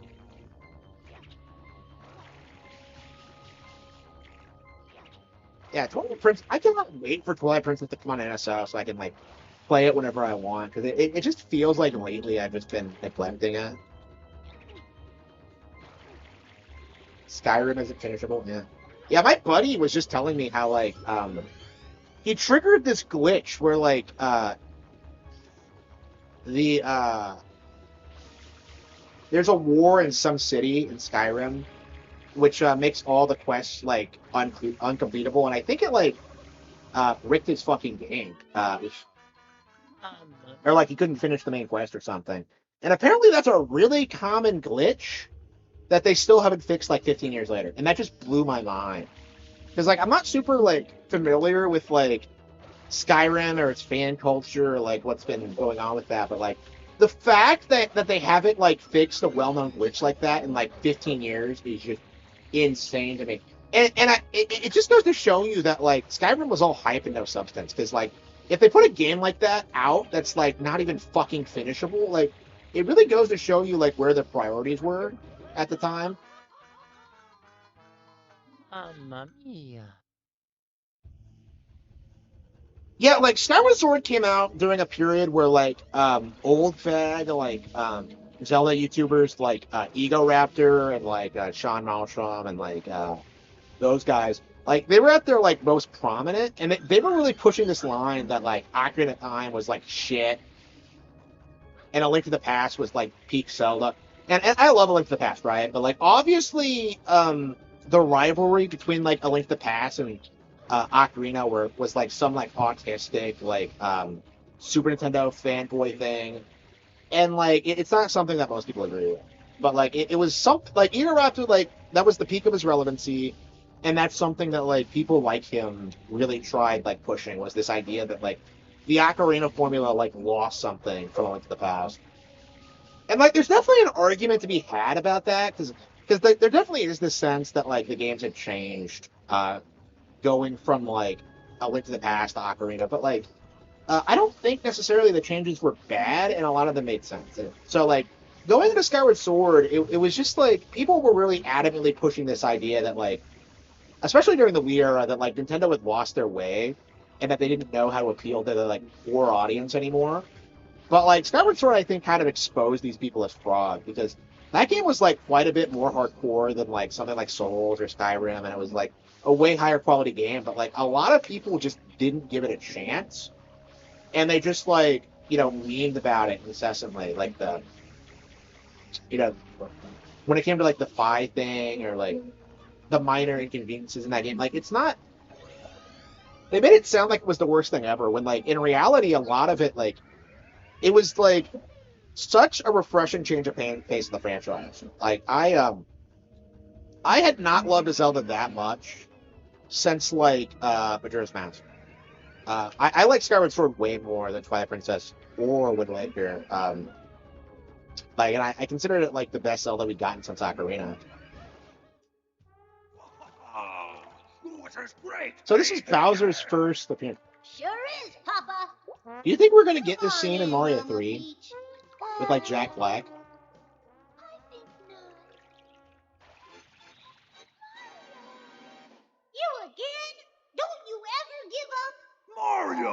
How dare you disturb my family vacation? You need to get Jack Black to voice these lines. What is in that water? Like, would that kill Princess Peach? I guess it is acid. So they do, like, bathe in acid then.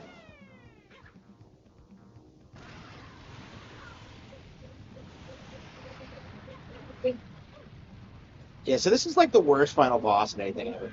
Like, I don't understand, like, how this is, like, the way you end your Mario game. Like, a fucking hot tub?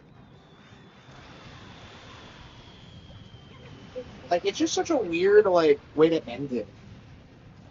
And you can argue that, like, oh yeah, there's nothing else like it, but, like, I don't know. Like, it's crazy how, like, the boss fight in Luigi's Mansion is, like, so much better than this. It's not even funny.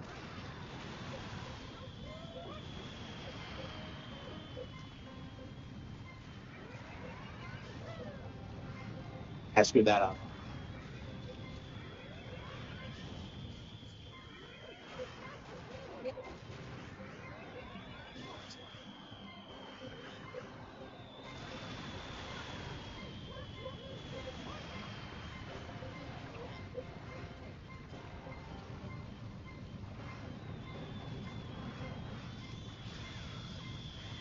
Oh, can you douse the fire?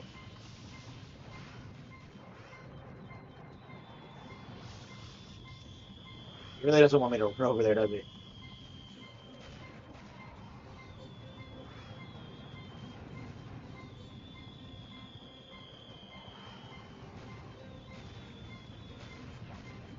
They have, like, two attacks. Like, bullet bills and, like, fire. There's, like, nothing else. Okay. Yeah, normally I just raw dog it, but yeah, I got hit too many times. Horror. Yeah, but that's my point, is that the vacation theme was stupid. Like, what did it add, really? Like, it's just...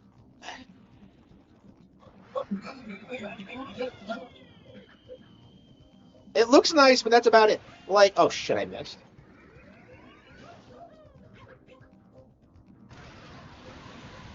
So this is where they've been all the time in a fucking hot tub? It's just weird. What were Bowser and Peach doing when, like, Junior was, like, fucking around with Shadow Mario?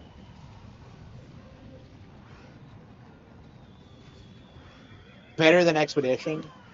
Uh...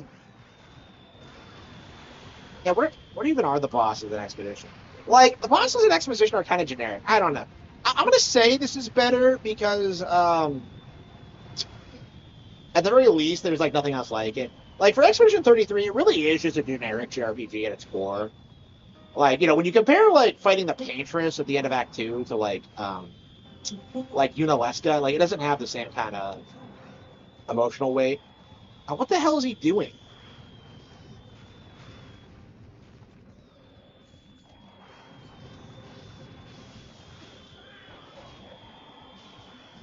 I think I normally just raw dog it. Because you have enough hits to, like...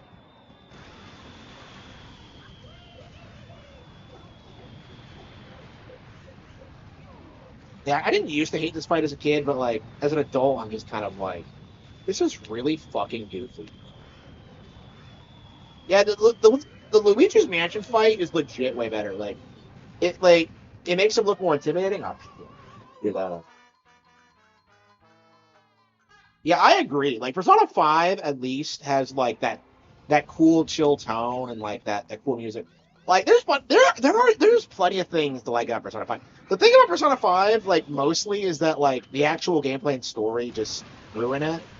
But I think overall it's like there's plenty of things to like, but I like it quite a bit more than 4 actually, because, like, I was kind of surprised by this.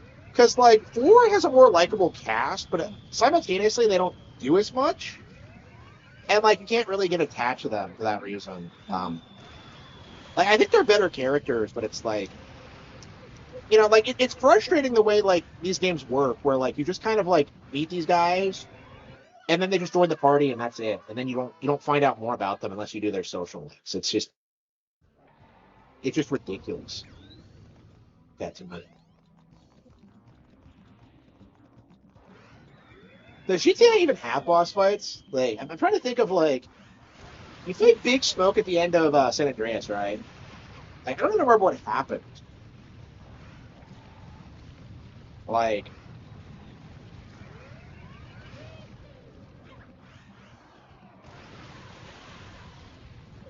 yeah, I can't think of any GTA boss fights. And here I am complaining about like Mario game final bosses when like other franchises don't even have final bosses. Persona 4 Remake. Yeah, I wonder. I wonder if they'll actually make it better because like I didn't say this like I wasn't gonna do this, but like I played Persona 3 P3P, right? Persona 3 Portable, and I was kind of surprised at how dated it was. And I was kind of like I actually became more on board with the idea of a remake as I was playing it because like that game is so unbelievably dated. It actually kind of needed a remake. But like I don't know. Like the main reason I'm against the remake for these games is purely because of how I'm certain that they're gonna fuck with like the yeah, it's not even that hard. How they're gonna fuck with like the characterization and the theme. Like I'm legit worried they're gonna make Kanji gay or like NATO trans, and like that's a legit concern I have. Um, and like they've denied they're gonna do that, but like I don't know. I think people are right to be skeptical. All right, so that's Mario Sunshine, the most disappointing Mario game ever. Yeah, like the more I play this game, the more I don't like it. Honestly, like it's just been like done better so many times by now that like yeah, Ooh. it just doesn't really feel like it. You really need to come back to it again. Just it's so dated. Like I'd rather go back to Odyssey or like I think even 3D World I like more than most. Mario, Like there's just no real value here. this is uh, Why does he pretend to be dead? He's a machine. Better take him to EGADS. Huh? Mario. Look,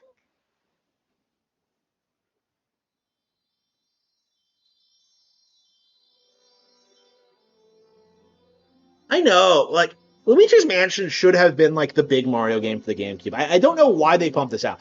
I feel like they should have given this game another year and then like make Luigi's Mansion a bit longer and like give it more content.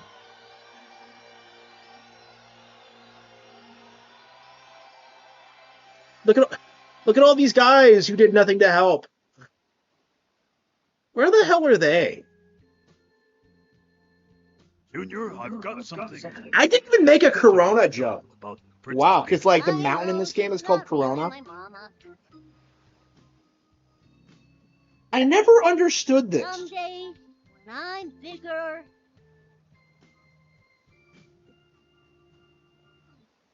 I wanna fight that Mario again. That's my boy.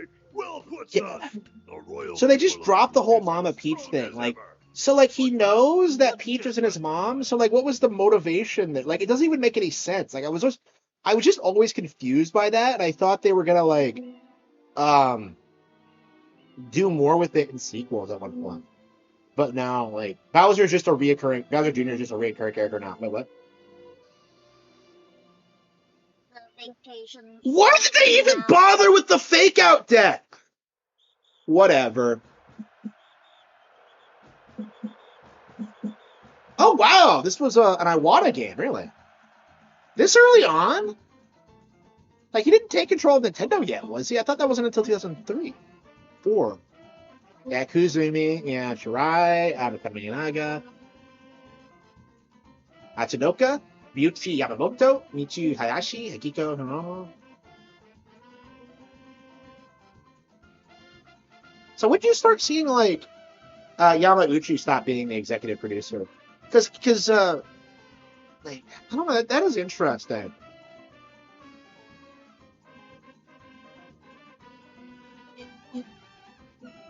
Yeah, Bowser doesn't sound anything like Jack Black. What the fuck is this? Is this the first time I played through the game since like the movies have come out? I think it might be actually. Koji Kondo, Leslie Swan. Back in the day before like yeah, Charles Martinet, Jen Taylor. Kit Harris. That's not like the Kit and Krista guy, is it?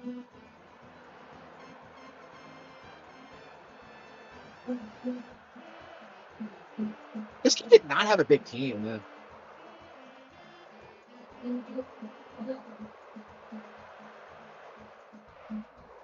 Why are they taking vacation photos with the machine?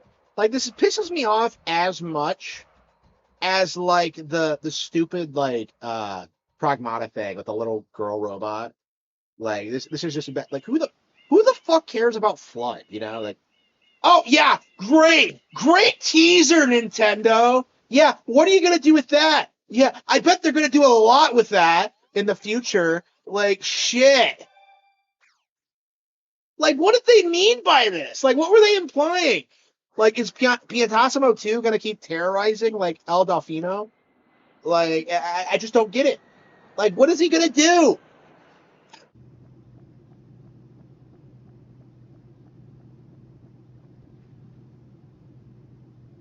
Like, what a weird character switch. Like, I have never understood that.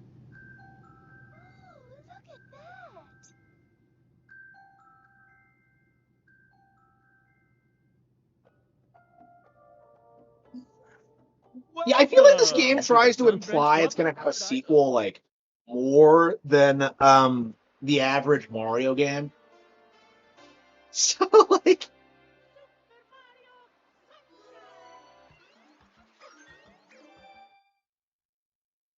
he's gonna go back to Hyrule and Crit Cadillac.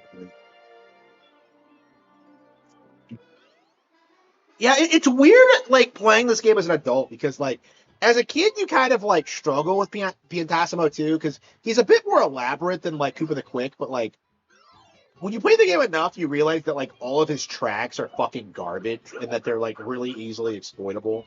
Like, it's great. Like, it's like they're as bad as, like, Koopa the Quick in, like, Tiny Huge Island. Because, like, the first one on, like, Bob-omb Battlefield is actually really, really good. But then, like, you do, like, the Tiny Huge Island one, and it fucking sucks. Like, it's so bad, and yet, like,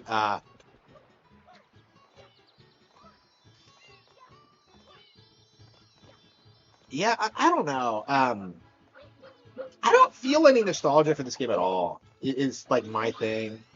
Like, when I think of this game, I think about how disappointed I was when I beat it in a week, and, like, I think about how much more time I've spent with, like, Mario Galaxy over the years, and, like, I think about, like, other Mario games I don't like, and I think of how, like, I think I like those more than those. It's like, I don't know, man. Like, this is the one I grew up with. This is my childhood, and I don't even, like, really look back on it that fondly. Like, DK64 is way better than this. Yeah, we probably should get that, the review out as quickly as possible. I might try to do that tomorrow.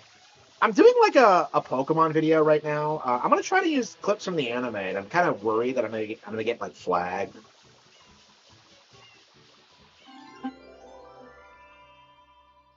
Wait, are you telling me? So are you telling me that, like, both bells have a shine? That's just fucking stupid. Like, yeah, I mean, yeah. That's the most fun thing about it, I think, is when, like, you really get into it as a kid and you start, like, fucking around. Like, it is kind of cool how you can, like, go about things in different ways. But that's only on, like, a handful of different missions, though. Like, generally, the game just doesn't hold up compared to, like, I've always hated how you can't actually say what's down here, by the way. Like, the game just doesn't hold up compared to, like, you know, other Mario games, which is kind of my opinion.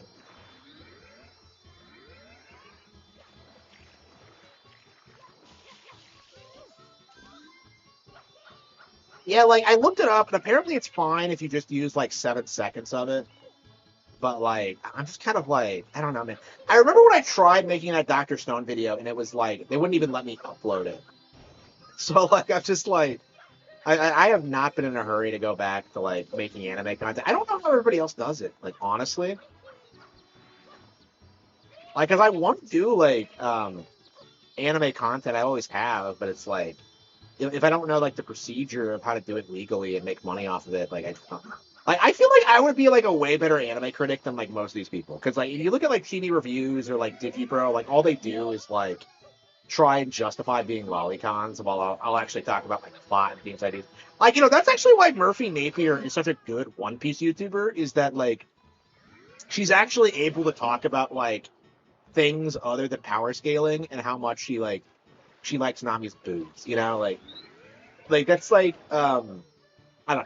Like, I mean, I love One Piece, but like, it is kind of frustrating how much the community simps over like the female character, especially Robin.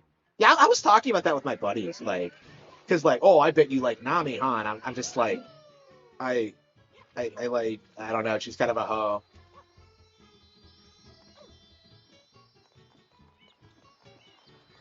Yeah, they've been asking me about cartoon waifus a lot. I'm just kind of like, I've been kind of like cagey about like answering, and I probably should cut it out. But like, I don't know. I'm just kind of like, I don't really want to like, talk about that. It's just weird to me. Yeah, I don't like talking about that kind of thing publicly. It just seems kind of trashy. Um,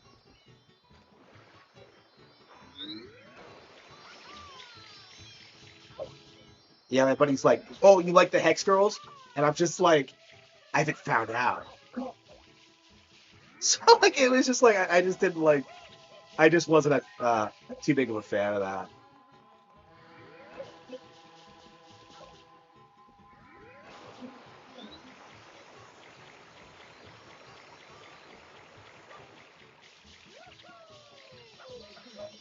I mean, apparently, like the Hex Girls are really, really popular, but like, well, apparently I know they're popular, but like, uh, oh, that's right. It's over here, isn't it?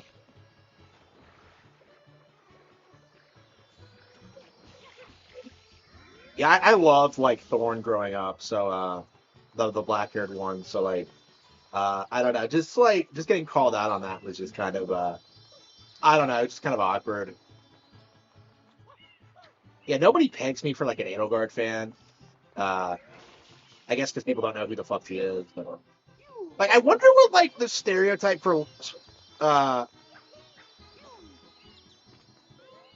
that someone who likes Edelgard is, because like I feel like most people like her because they think she's woke, and like I like her for like the exact opposite reason that like I think she's retarded and I want to like correct her retardation. Like I feel like that's just like not something that like, most people would do.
Yeah, someone's really desperate to downplay Shadow Mario 3. Uh,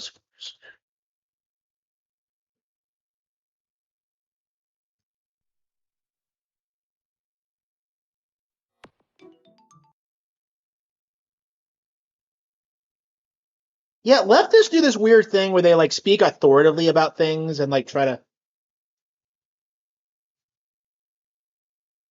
Yeah, you idiot.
Okay.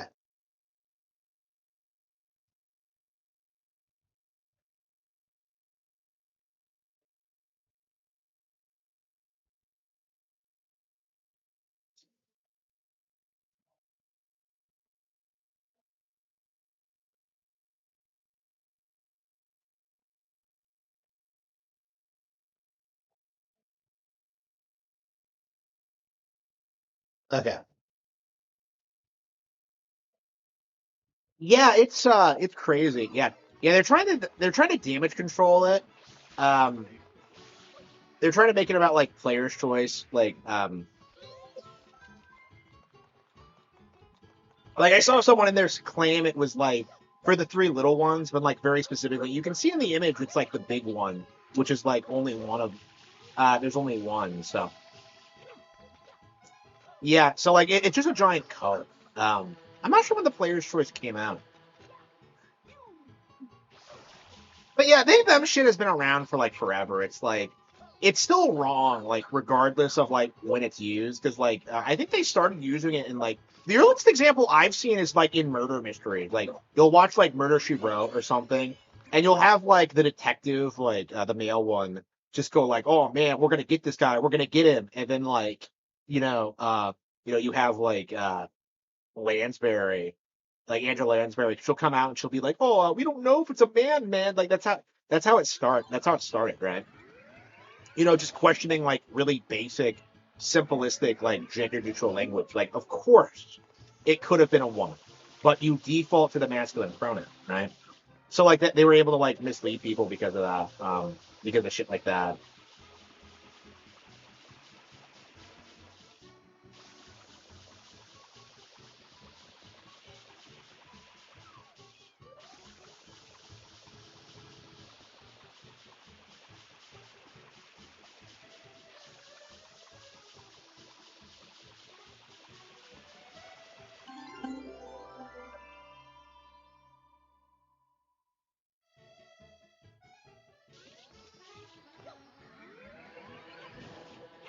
Rap song? No, it's a TV show from the '80s.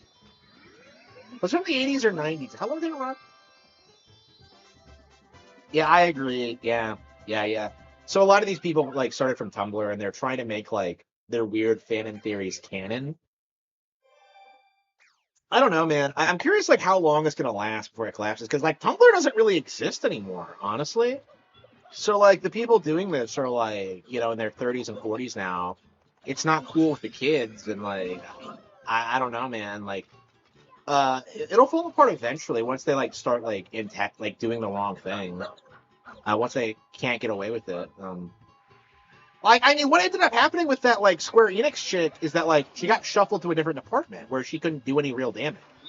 You know what I mean? Like, she didn't get fired necessarily, but, like, she's not there, like, shilling for, like, Woot or whatever.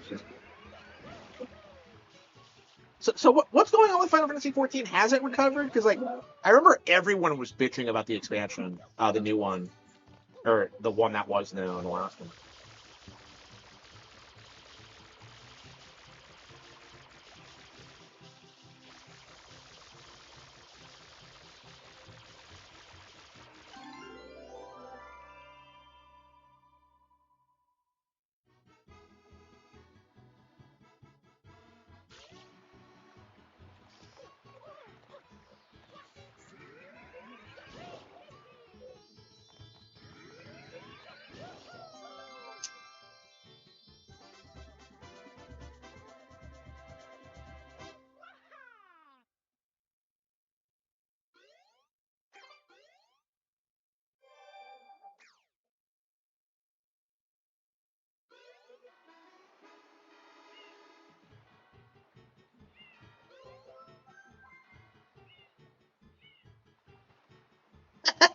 I love how more and more people are getting uppity about the they them thing. It's starting to become a hot button issue now. This is the same thing that happened to the Type A Type B shit. Is that people like tried playing it off like it wasn't a big deal, and then it eventually just imploded. Okay, I've pretty much done everything I want to do in the game. I think we're done. Honestly, we beat it. The credits rolled. So like, what was the deal with the raid? Like, it just flooded for no reason. Like, so what exactly did Bowser Jr. do? He just fucked off with Peach back to the hot tub. So, like, we were just collecting shines for what? Like, they didn't help us reach Bowser. They didn't help us do anything. You know, like, what exactly are we, like, doing? Like, I just...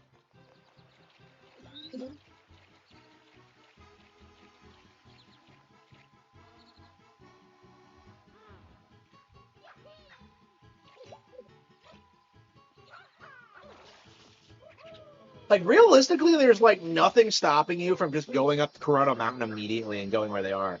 Like, maybe you need the rocket launcher, but that's about it. Like, there's just no threat here.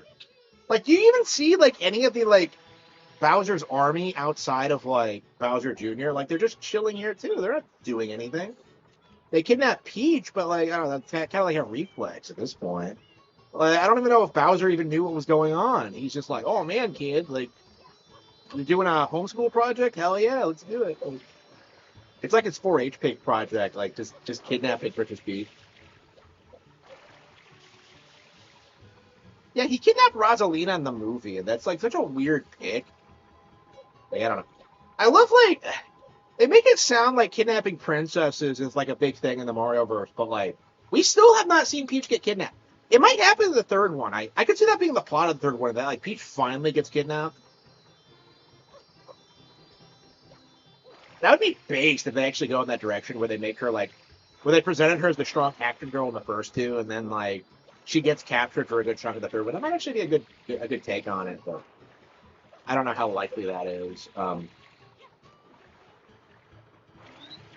Yeah, so, like, we're only at 59 shrines, and we beat the game. We did, like, most of the relevant levels. There's a handful more, but, like, most of the stuff in the game is just blue coins, like, and just really weird, like, obtuse shrines.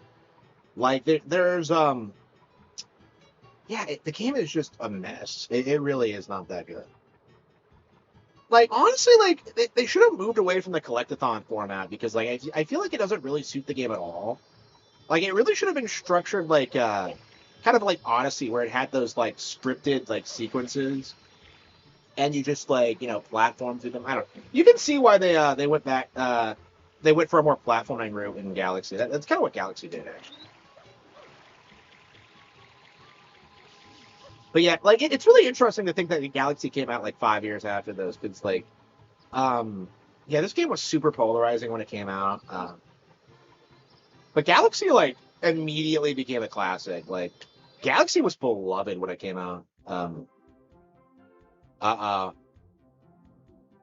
Okay, so this is, like, the really infamous stage that everyone fucking hates. Like, it has, like, the most broken physics ever. So wait, did Konami produce this Pachinko mission? How does Pachinko even work? Like, I'm just, like, I'm looking at this and it's, like, made of wood? Like, how is this? Can I, like, I don't know. Yeah, does Konami still produce it? Okay, so, like, the weird thing about this, like, this machine, like, you jump up and for some reason, like, you just don't have momentum over where you're going. So you have to do this weird thing where you, like, hold the control stick and, like, hope you hit the spots. It's like, it's really weird. It doesn't feel natural at all. And you can't change your momentum with FLUDD for some reason. So what ends up happening? Oh, wow. Wow. How many times have I jumped up there and I haven't gotten this?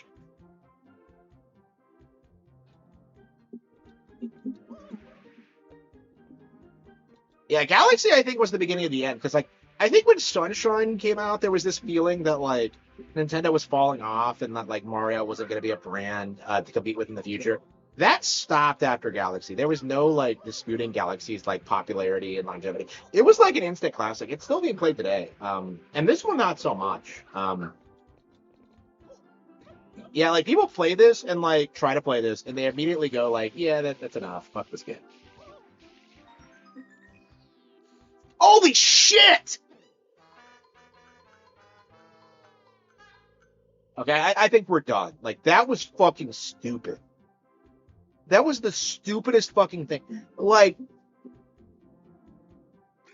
I cannot believe how broken this thing is.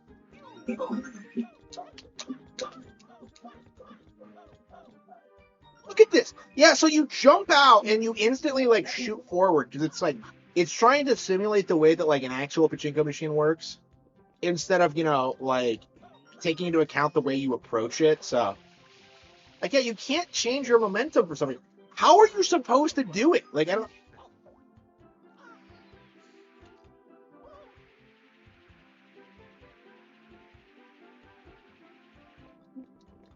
I should get like that Metal Gear Solid 3 pachinko machine for my house. The one they re-render the final cutscene in like the Fox engine or something with like all the original voice clips.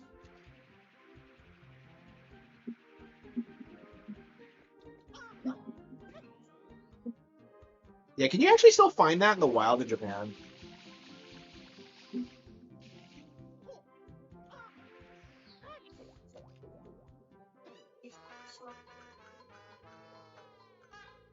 Yeah, I've heard of like tourists like trying to play Japanese people when it comes to like their games, like their gambling shit, and it's like you can't keep up with them because these guys are like tryhards who like spent their entire lives playing this shit. So like you just end up getting positively wrecked because you don't know the rules or like the culture or whatever. It's like crazy. I don't know. I'm very thankful I'm not a Japanese salaryman. Like, I feel like that would be like a pretty miserable existence. No, man. Like Japan, like people hype it up, but then there's like I imagine the reality is quite different. I don't know. Like I feel like the thing for me, the thing I noticed by watching like Japanese girls and stuff like that, YouTubers who are like professional musicians and the like they'll like show their parents on camera. They have like good relationships with them, and they seem like nice, pleasant people. And I'm just like, I feel like this is like more important than anything else to me. It's just that, and like I'll just never have that. At least not from my parents. Yeah, I really desperately want to have like a good relationship with my kids and my wife, and I don't know. I'm very terrified that's not going to happen. It's like I just find it strange how callously people treat like their families. Uh, because like it's weird the shit my parents do or my mom does. Like how she talks shit about other people's kids, but she raised me and like her plans for taking endless vacations, like when my business hasn't taken off yet. It's like right now it's just frustrating, like realizing that all my problems were very specifically because of her. Here we go. Here we go. Compare Mario Galaxy to Mario MGS4. Uh, yeah, it's been shocking how much better my life has gotten after like cutting her off completely. So, yeah, I don't think I've seen her since the 4th of July.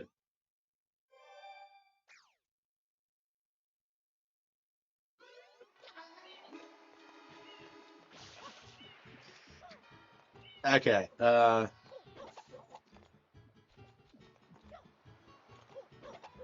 I kind of want to play Pokemon XD. Like, I feel like I've been putting that off for way too long.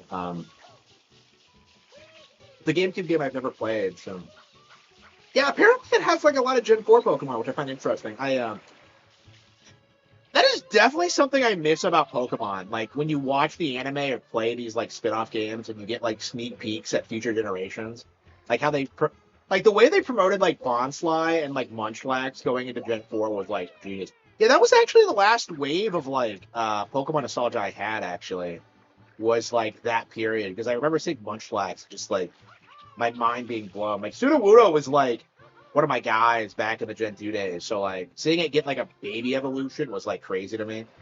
Um like I don't know, man. It's crazy. Like I was clowning on like the Pokemon anime like relatively recently, but like now that I've gone back to it, like it's really shocking how good it actually is like my opinion on it. Like can you even get over there?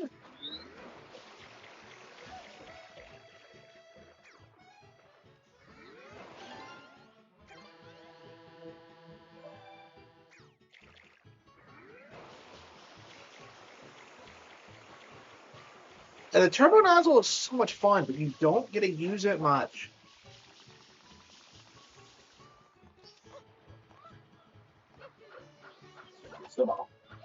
Yeah, playing this again, I think I legit think Sonic Adventure is better. Like that's my honest like opinion at this point. Like I think Sonic Adventure is better than that. Uh, I feel like it has way more personality. It's way more fun to actually play. It has a better plot. Like visuals are better.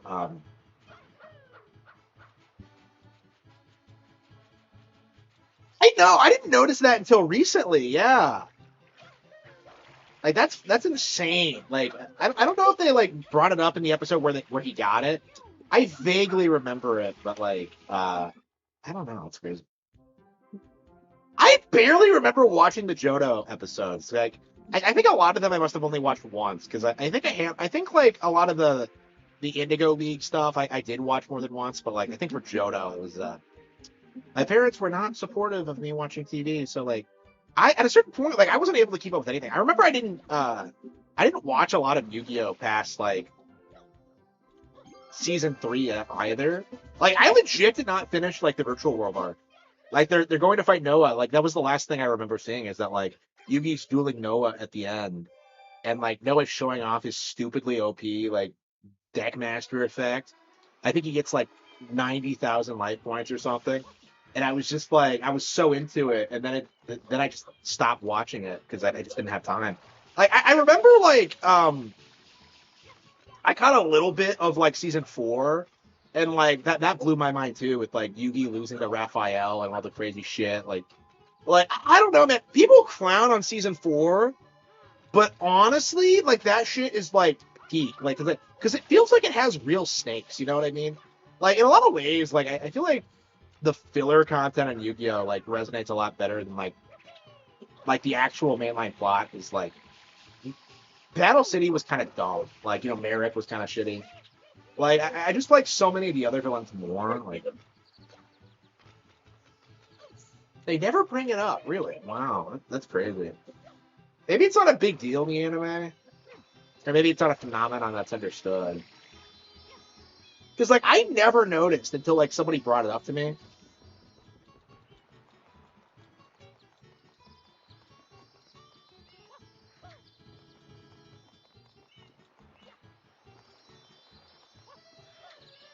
Yeah, I've been done for a while, and like I'm still like dicking around. Like I'm just kind of like I'm just in denial the game as bad as it is. Honestly, like it sucks that this game sucks. Honestly, like I don't know. I was going off about how like I wish I was older back in the 2000s so I could play like Xbox when it was relevant. But I guess the flip side of that is that like you wouldn't be able to play Mario Sunshine because I had a lot of fun with this growing up. Like I genuinely liked this game growing up, and I put a lot of time into it. So like, um, yeah, like it's not really a bad game, but it's like it's one of those cases where like it feels like this is kind of like Nintendo's dark age, where like they just weren't appealing to like kids and adults yet. Like this feels way too kiddie. Really? Wow. So Ash never goes like, "Oh man, I wish I had a shiny Pokemon," and never realizes that the Octowl is shiny. Like,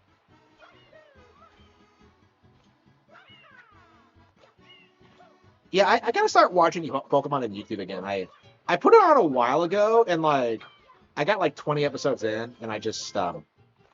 They have like 488 episodes on YouTube up now, and I haven't watched like much of any of it. Like if I do like one a day, that'd be like I'd be done in a year. But no. Yeah, even that wouldn't be enough. You have to watch multiple times a day. Like you can't keep up with this shit. It's just like just crazy.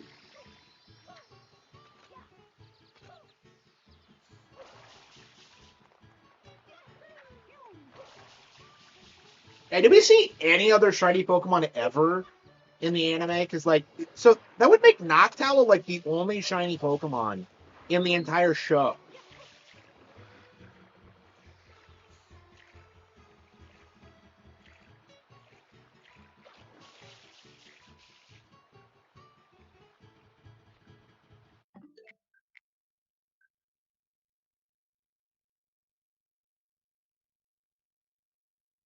Oh yeah, we were gonna play Pokemon Steve. I was like, yeah, let's play Ninja Gaiden. No, we were gonna do Pokemon XD. 2.5 hours to do all that. Wow, that's crazy.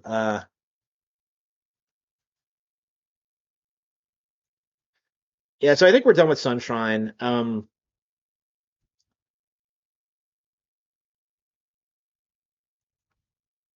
Yeah, I feel like yeah, how long did that take to do? 6 hours. 6 hours to like pretty much do everything in Sunshine. There's technically more shines, but it's all like garbage filler shit that isn't fun. Like I don't know, like you get yeah, I am not a fan of Sunshine. Like I said, I think the better games on GameCube were all like niche stuff. RE4 is not really niche, but like, RE Remake was a masterpiece. RE4 is a masterpiece. 1995. That's crazy that this came out in 2005. So this is a 10-year anniversary.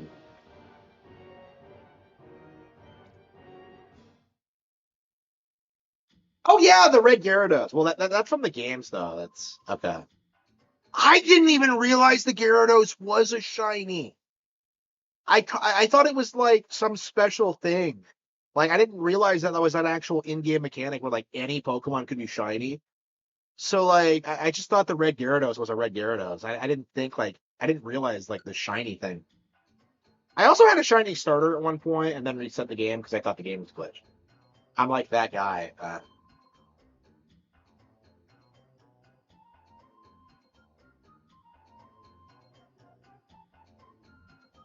Lance catches it. Okay. Is Lance the only relevant member of the Elite Four? Because I remember Ash meets Bruno once. He meets Agatha at least once. Um, and then he does meet Lorelai, but in like the English dub they call her Prima for some reason. So a lot of people don't even realize it's supposed to be her.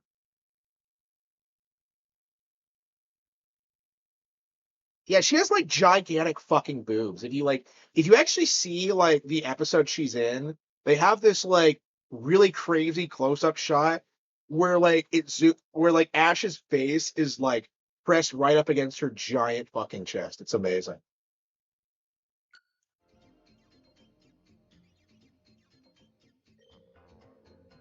Yeah, it must be a retarded kid because I never figured that out. I don't remember I swear I never heard of shiny Pokemon until like Gen 4.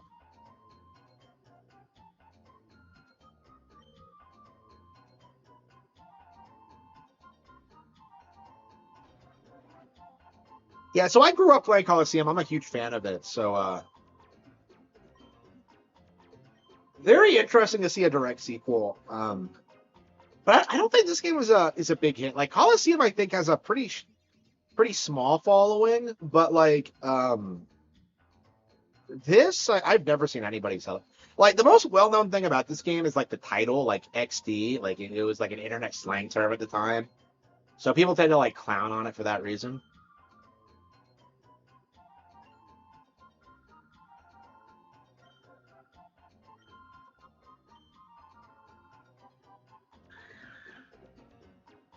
What Pokemon do I have again?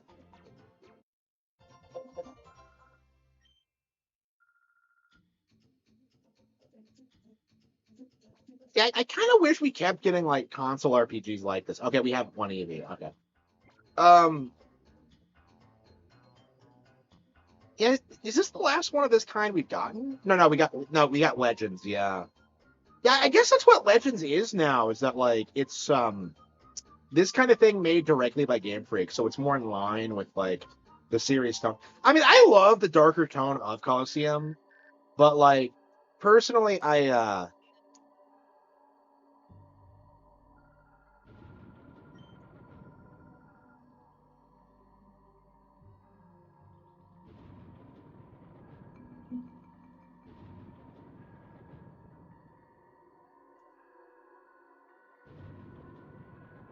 I was thinking about this today because like I don't think I played Gen 1 until like at least 2000. So I think there's a very real possibility that like Gen 2 was already out when I first started playing Gen 1. And then I got Gen 2 like later, and then I got Gen 3. So like I was kind of like I always felt that I was with Pokemon from the beginning, but like that might not actually be true. Because I remember I did not see the Pokemon movie in theaters. I saw it on VHS. So if it was out like already, yeah. So I think I saw the anime like the day it premiered, but like in the US. But like I think when it came to the games,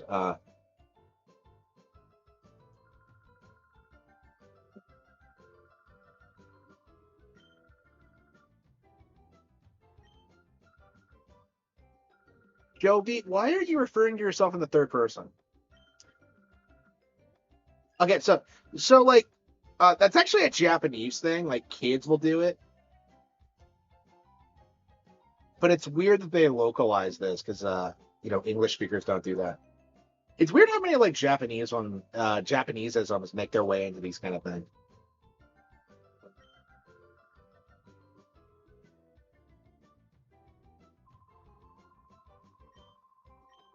Yeah, I remember seeing commercials for this and just being like, I want to play it, but like I've never beaten Coliseum because I kept getting filtered.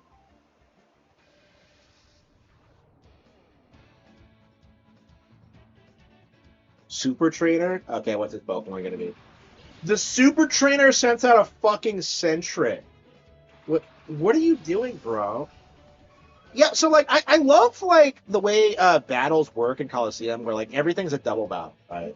So it actually takes quite a bit more strategy and it plays differently than mainline. So like I really appreciated that because at the time I felt that like Gen 3 didn't feature double battles enough. Like they were just kind of a gimmick that was like part of it, but like in the actual game you're not gonna use them. Like, yeah, if you're not unless you're competing with your friends, you're not gonna see it a lot. So.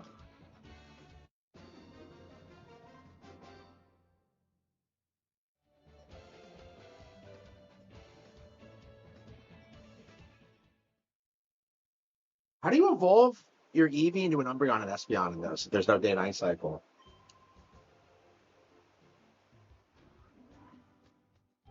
Yeah, I love Pokemon, but like, man, it's crazy how many Pokemon games I've missed out on. Because like, this is a good example.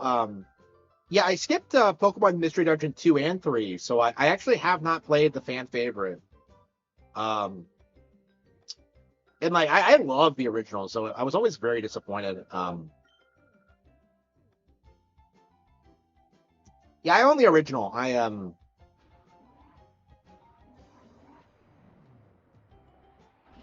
Yeah, I think I streamed it at one point. I'm a big fan of the original, but like, yeah, I never played this, so it's so weird when you like play a sequel to a game you loved as a kid because it's like it's just some weird alternate reality bullshit.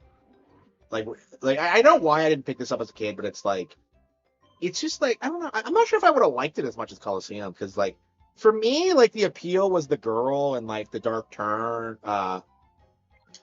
the dark tone and like the like the kind of the edge factor to it. Like it feels a bit more like hardcore and edgy than like mainline Pokemon stuff. I just yeah, I'm very attached to Coliseum. I wish it was more popular. It just feels like these days it's just kind of completely forgotten about. But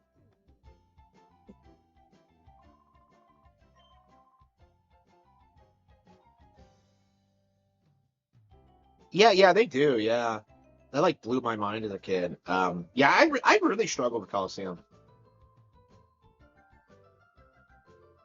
Like every encounter in that game was like brutal. Like it really felt like you were going up against a real criminal organization.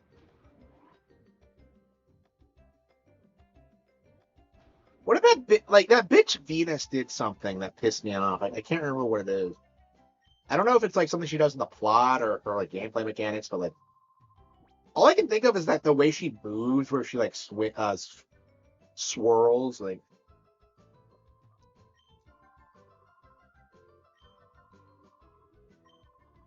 wait, why do you have to develop a snag machine if it exists already?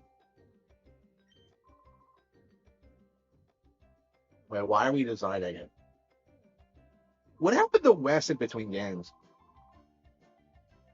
I bet he like married Rui and just fucked off.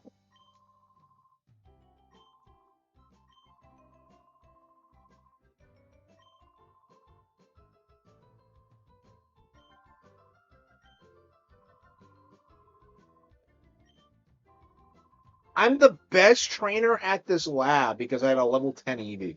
I'm sorry, a level 11 EV. So you just get given the snag machine and you can just steal people's Pokemon. What? That's way less cool than the other one. Wait, I just replaced my arm with it?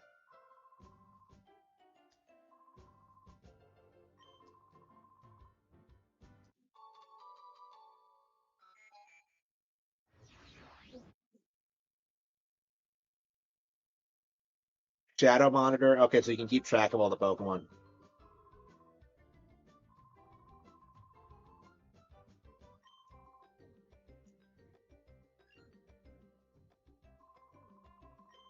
Yeah, I'm actually getting into this now. Yeah, I think I was just playing too many Pokemon products when this got re-released, so I wasn't. Wait, what? Pokeballs aren't used in the Ori region? What are you talking about? Like you see them all the time in the original. Like, what kind of bullshit is that? Of course you use Pokeball. Like, yeah, because just like, are they only saying that because you can't catch wild Pokemon in Coliseum? Like, what do you mean you don't use Pokeballs? That doesn't make any sense.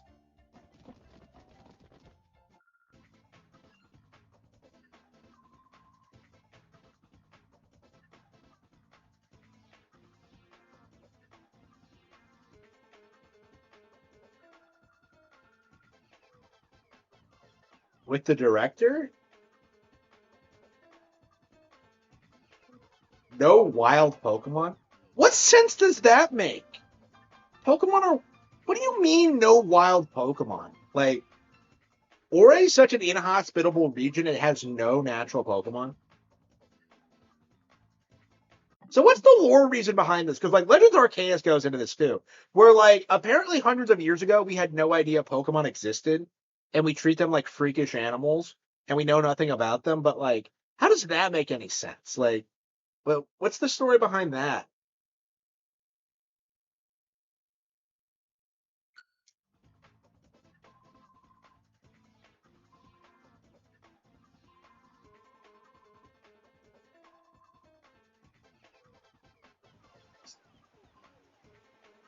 You idiot! Some ace trainer. I guess your Centric couldn't stop Cipher.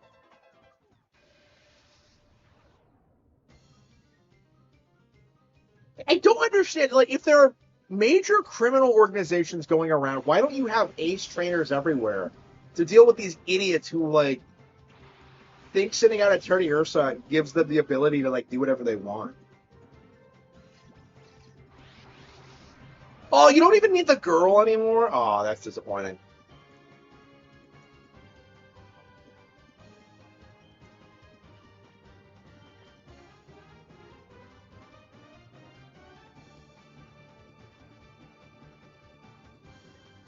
Yeah, it's like the only Pokemon on the field.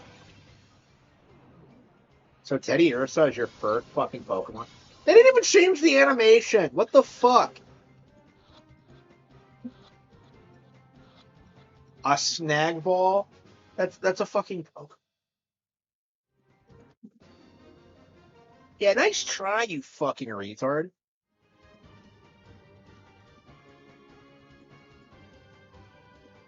Was it a snag?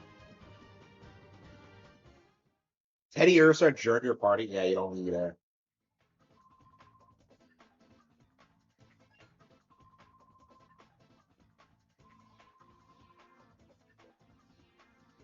Yeah, apparently they're terrified of the fucking snag machine. Come on, the girl is like one of the best things about like Pokemon costume. So you don't like the idea of like going on this crazy Pokemon adventure with your girlfriend? Like that's like Kino to me. Like I love that. That's one of my favorite things about Coliseum is that she's with you the entire time.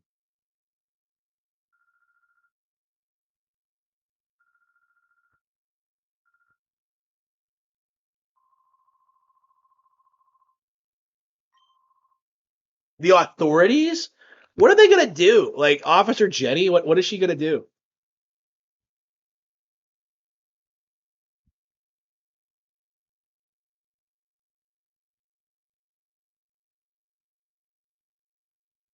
Okay.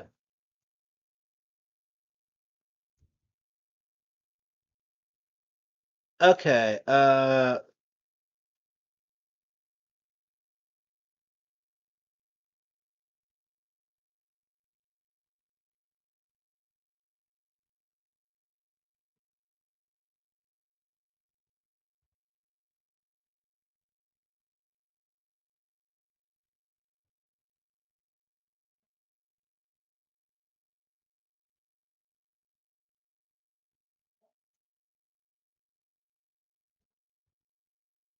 Okay, cool. Still can't believe this is happening.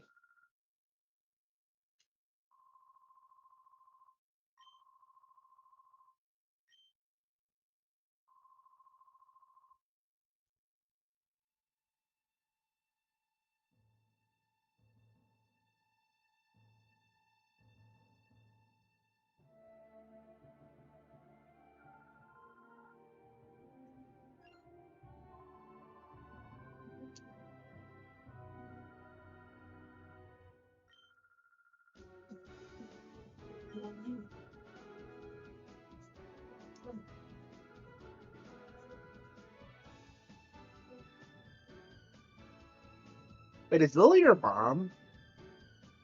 I think she is, right?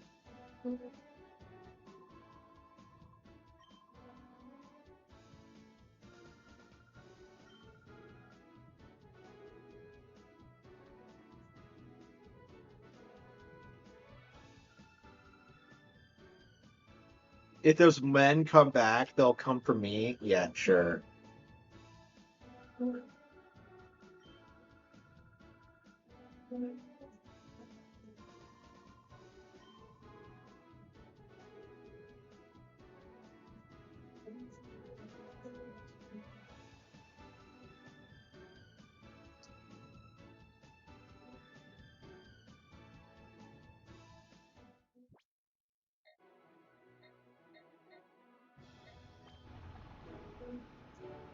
What is this dinky scooter? Like, what the fuck? What a downgrade from my Chad bike with the sidecar with the girl in it. Like, unfucking believable. Before I had the girl, I had my Pokemon in it. Like, damn. Like, what the fuck is that? Yeah, the music in Coliseum is super underrated, actually. I don't think the music in this game is as good.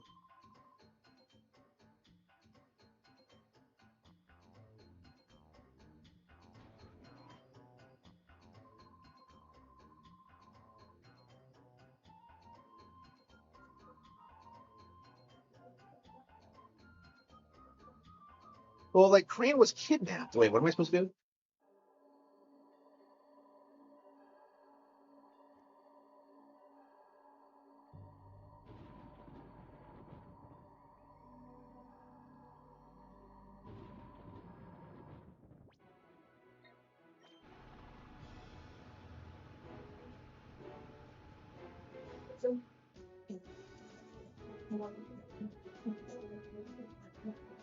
Yeah, I'm really getting into this. Okay, we'll have to see where it goes.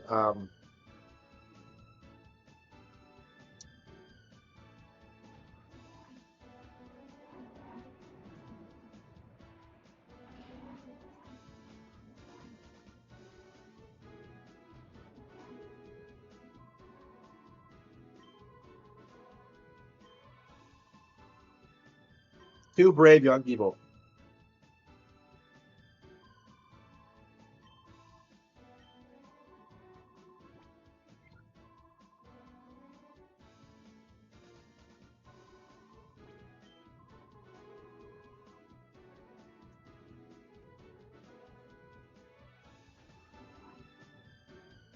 Seething over Ashtabot?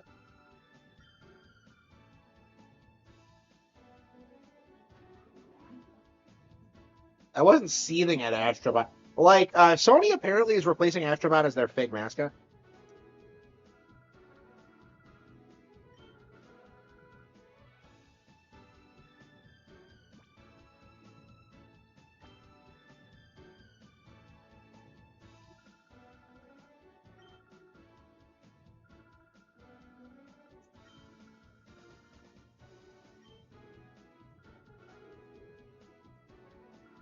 What's the deal with Jovi? Big Brother is Jovi's assistant. Jovi is kind of annoying.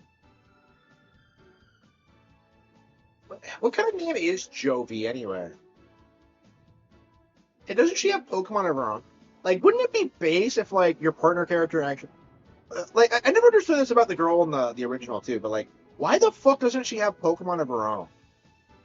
Like I don't understand like this idea that there are like non-trainers in the setting. Because like, if Pokemon were real, wouldn't you like at least want one to like protect you from other Pokemon or whatever?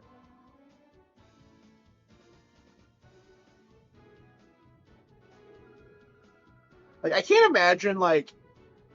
Have you ever seen that meme? Like, this is one of my favorite memes ever.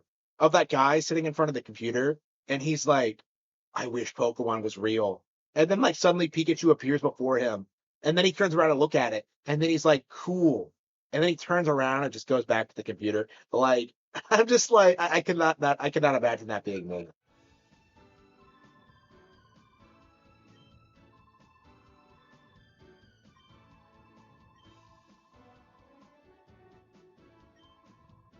Pokeballs available at shops. Why are they available at shops in the original then? It doesn't make any sense.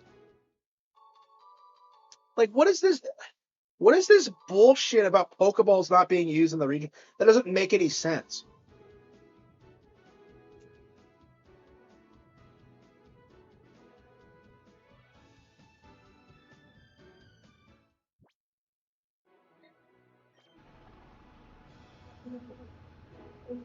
This is such a fucking downgrade. So I went from having this awesome fucking bike with my Umbreon and Espeon, with my girlfriend in the sidecar, to like having my little sister tag along with me on my stupid fucking scooter. Like, what the hell is this? What a downgrade.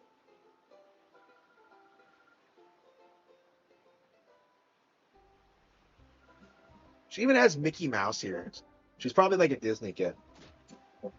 Ah! Ouchies? Who does she think she is?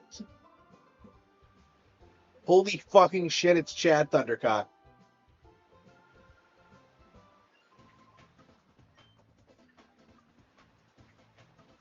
He's gonna beat up a little girl?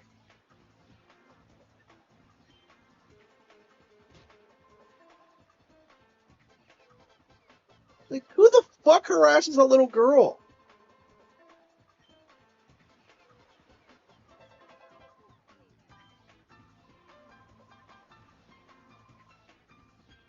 With my shadow Pokemon?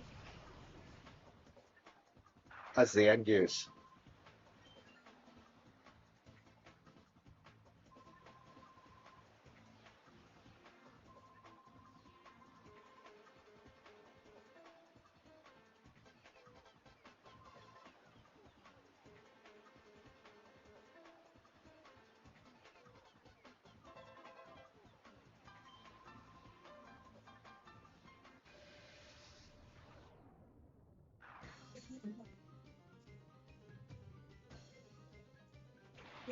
Ardos. Wait, who's Ardos? Oh shit, he has an Alakazam?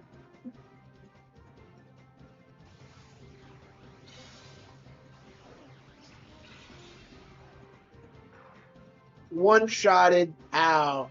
Like, I don't understand what the benefit of Shadow Pokemon is supposed to be, because, like, they can't level up. Your power... Bro, it's an Alakazam. It's one of the best Pokemon in the game.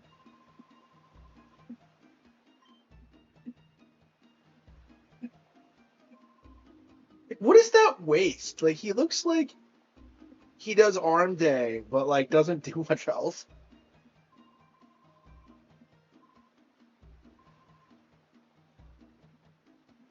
Are these guys going to be stealth villains? Because they're kind of giving me that vibe. Like, they're doing, like, the Mafia thing. He looks like Corbeau, doesn't he? With, like, the purple and, like...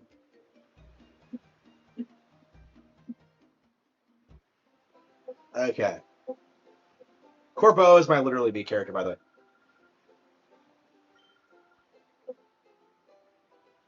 Yeah, they reused that, the Bandita look. Who the fuck bullies a little girl? Like that's not something that ever happens ever. I remember I was at the bookstore once and like some little Japanese girl comes over to me and like she left her like scarf or something on the table. I told this story before. And she like starts explaining to me exactly what she's doing. Like, excuse me, I left my scarf here. I was just like really put off by it. She was like insanely polite. I was like kind of put off by it. 'Cause I'm not used to kids here talking like that. Like I was just like, just take it.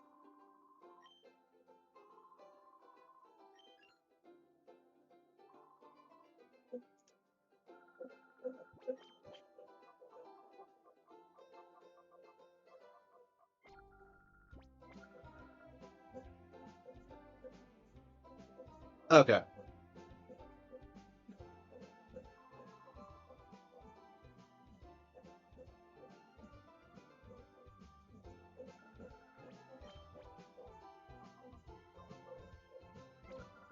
Ah, you better have burn heal. Okay. Remember when that was a meme? Oh, here. Munchlax. Wow. Yeah, so this is Munchlax's first appearance, I believe. Yeah, do they still do like the early promotional things? Because I maybe I've just been tuned out on it so long, but like I don't remember that like I just don't really remember that being a thing like in the past several gens of Pokemon. That is not a Nurse Joy. Who the fuck is this? She has blue hair. Pokemon centers. Okay, so like Pokemon centers restore Pokemon to full HP. Like who pays for it? Like is it socialism? Like is it like I don't know. Like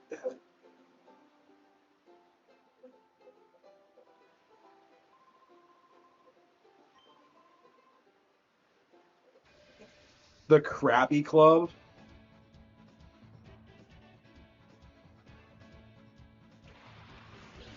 Man, I miss the really old Pokemon games from like 2010 or so. Cause like that shit was like amazing. Like, do you remember that like infographic explaining how like Magikarp was secretly the best Pokemon? Oh wow, like the Shadow. Yeah, Shadow goes down a lot quicker in this game than the original one. Wait, do you not? Oh no, this is yeah, Shadow Blitz. Wait, Shadow like it has multiple Shadow moves?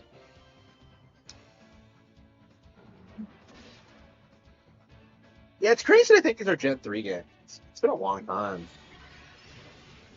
Man, like so many like of my favorite Pokemon spin-offs are technically Gen 3 games. Like this, Pokemon Mystery Dungeon. Yeah, I remember when I got to the end of Mystery Dungeon and like they started hyping up Lucario as like the all-time greatest explorer. And I was just like, that's not a Pokemon I've ever heard before. It just like blew my mind and I wonder how big like how exactly did Lucario become such a cultural phenomenon? Because like I've never seen like an actually good explanation for this, like why it was such a big deal. Because like maybe it was just like the meme Pokemon of that generation, and like I think it was the first generation like with like the original audience like all grown up, so that might have had something to do with it. But like I really feel like Gen 4 is the gen where like they established that Pokemon was never going anywhere. Like it's weird how like boomers kept insisting that like nobody would like play these games or care about them like when we got older, and that just didn't happen. I don't see them doing that for like Fortnite or like YouTube or whatever. So it's just weird for sports especially.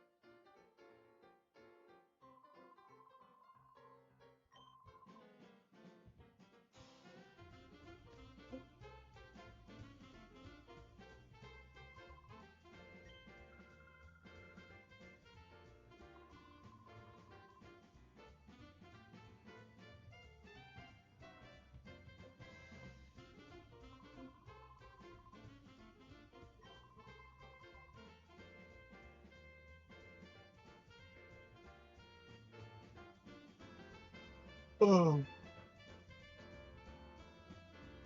Yeah, Ore's like it's probably a region we'll never see again. I don't see anybody ever returning to it. I don't know what the history behind this is because like this was developed by a company called Genius Sonority, and I looked them up a while ago to see what else they've done, and I don't think they're super relevant. Like people don't really talk about them much, but Krabbies.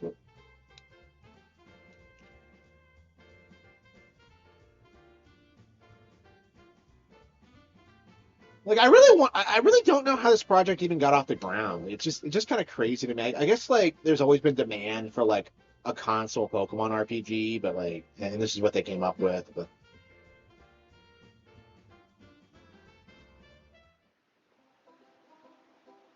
yeah, was I supposed to go to the part store? Where is it?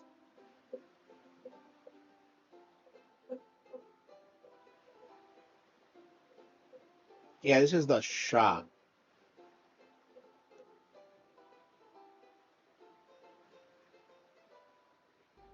Ooh.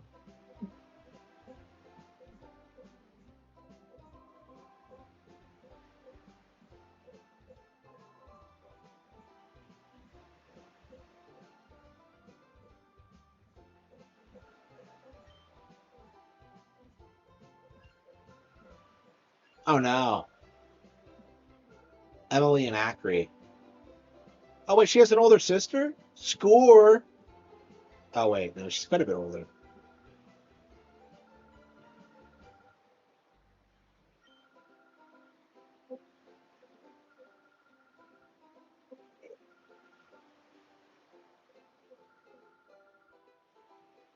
Daughter. Oh, it's a mom. Shit. I got all interested for nothing.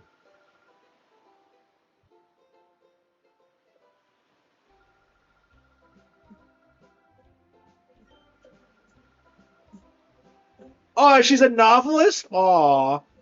She's literally me.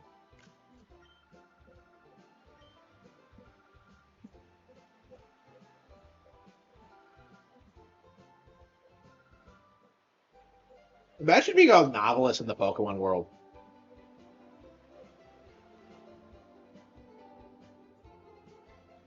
Like you'd be able to do so much shit about like so peak.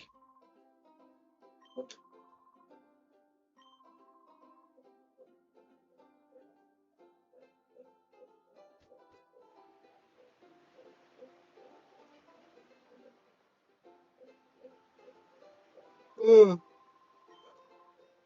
Ugh.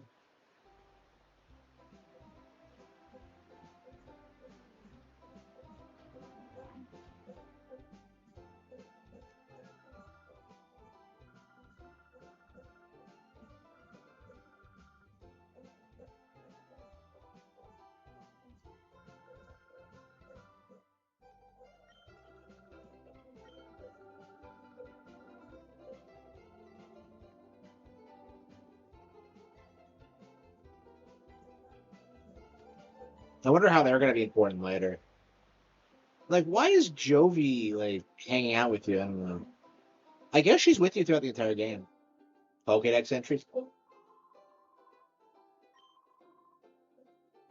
Like I thought it was all universally agreed that like the trainers are doing that, and that's why they're all so scientifically inaccurate and make no sense.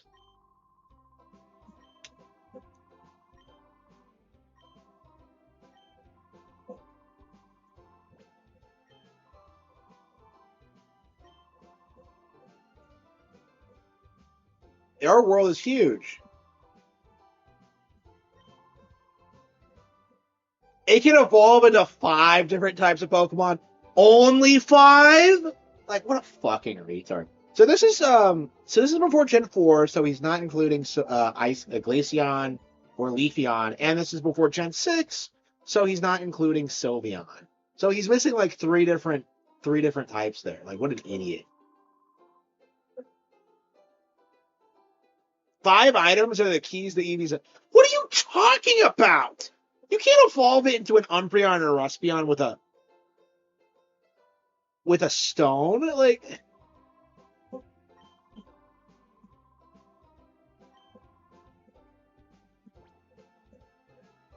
Wait, what?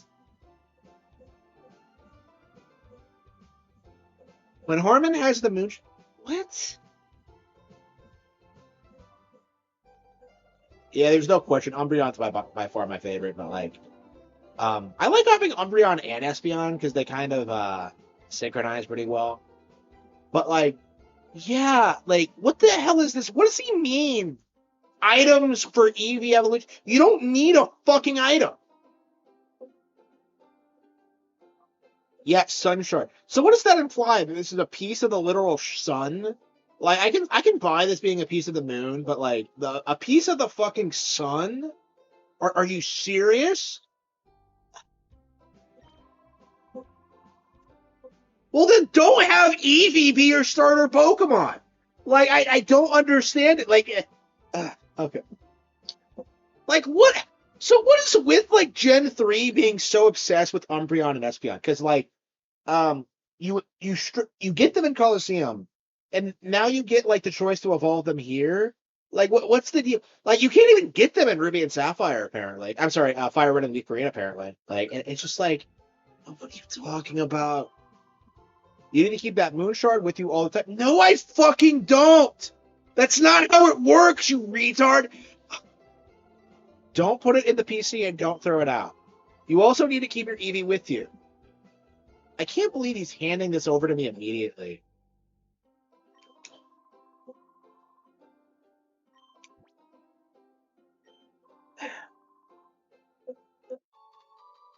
This guy has spent his life researching Eevees, and he doesn't know the first thing about Umbreon and Espeon and how they evolve. Idiot.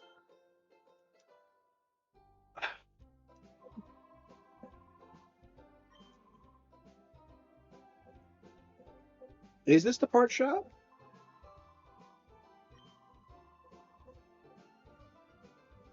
Oh, so we have to go down to Kamaniko's?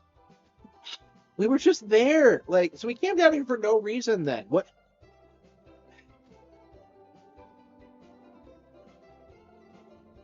How do you save in this game? Oh, yeah, okay. So you can save wherever. It's not like Coliseum. I remember playing Coliseum for the first time and not being able to figure out how to save. Like, so it's just like, how do you save in this game? Okay. Oh, it's pretty late. Yeah, I don't know what else we're gonna play other than this. Man, I wish I could keep streaming because we have a pretty active audience tonight because of the they them thing.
What is this like lightning and stuff? It's awesome. Shobin? What Shobin? What? I was just here. What? Huh? Yeah, that is a. Yeah, Mortal Kombat's really odd because it's like it feels like basically the only Western video game IP that has any merit at all. Like it's really interesting because it actually has like its own identity, and it's actually been like competitive with Street Fighter, in its own way. Like it's kind of interesting how that plays out. Like usually, I would say that like the Japanese rape Western developers every time, but like there it's about like they're like good for different reasons, I guess, because in Mortal Kombat's more entry level, and then like Street Fighter's more competitive. Like they're good at different things.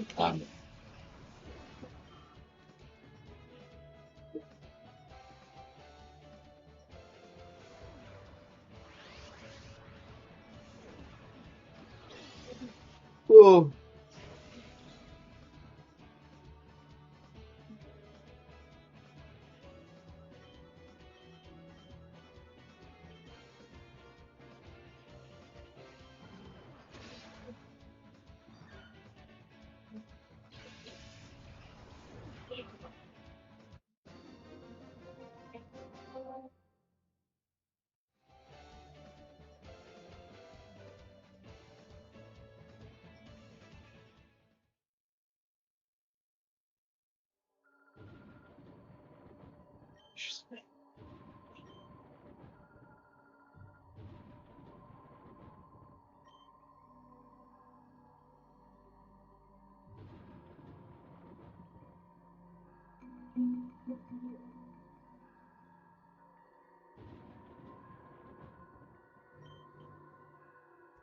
Oh, yeah, I think I'm ready to go to bed.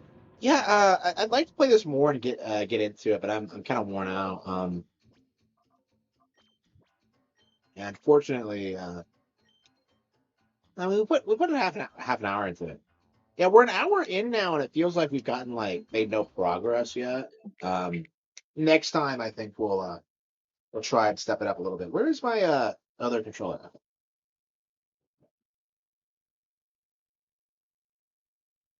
Oh,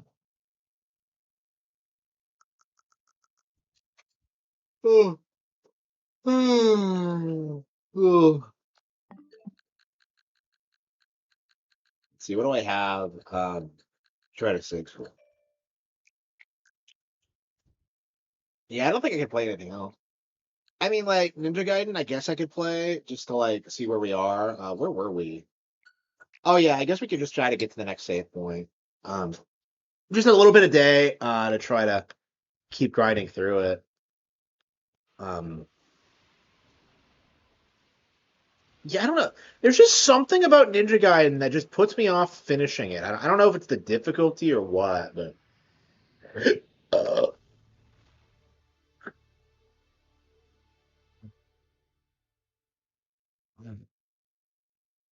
The evil dark dragon blade, a legendary sword said to have been carved out of the bones of a black dragon.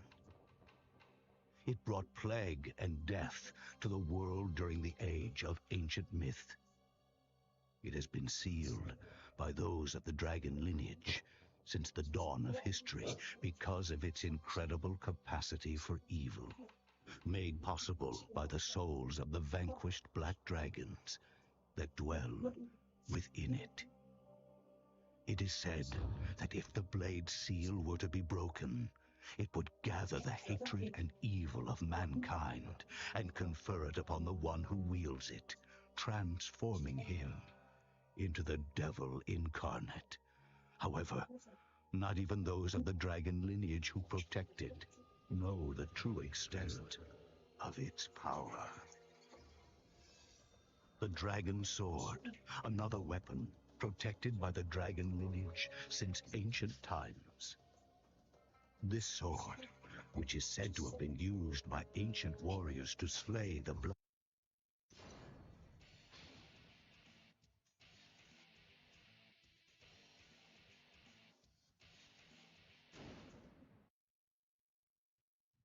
oh.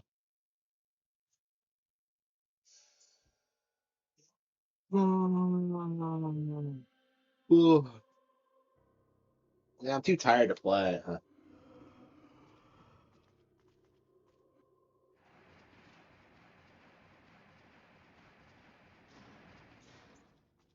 Yeah, I'd really like to like just be streaming like 8, 10 hours again, but like, and I just haven't been able to do. I guess because I'm just doing so much in my personal life with the books and all that. Oh, I didn't even upload my article I finished. Well, like, I got home today and I just immediately started working on my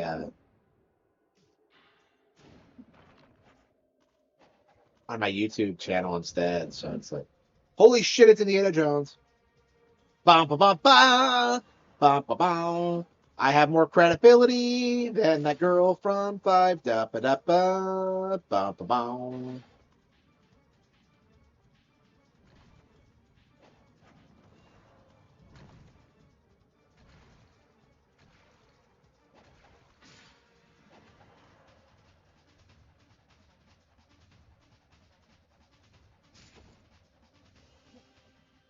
the hell did that happen? Do you have to like jump to like go faster or what?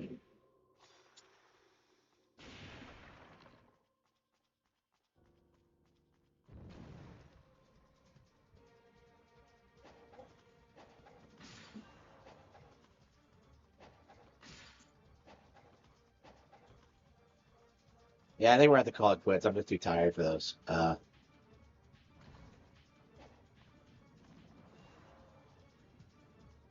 Stop, you idiot.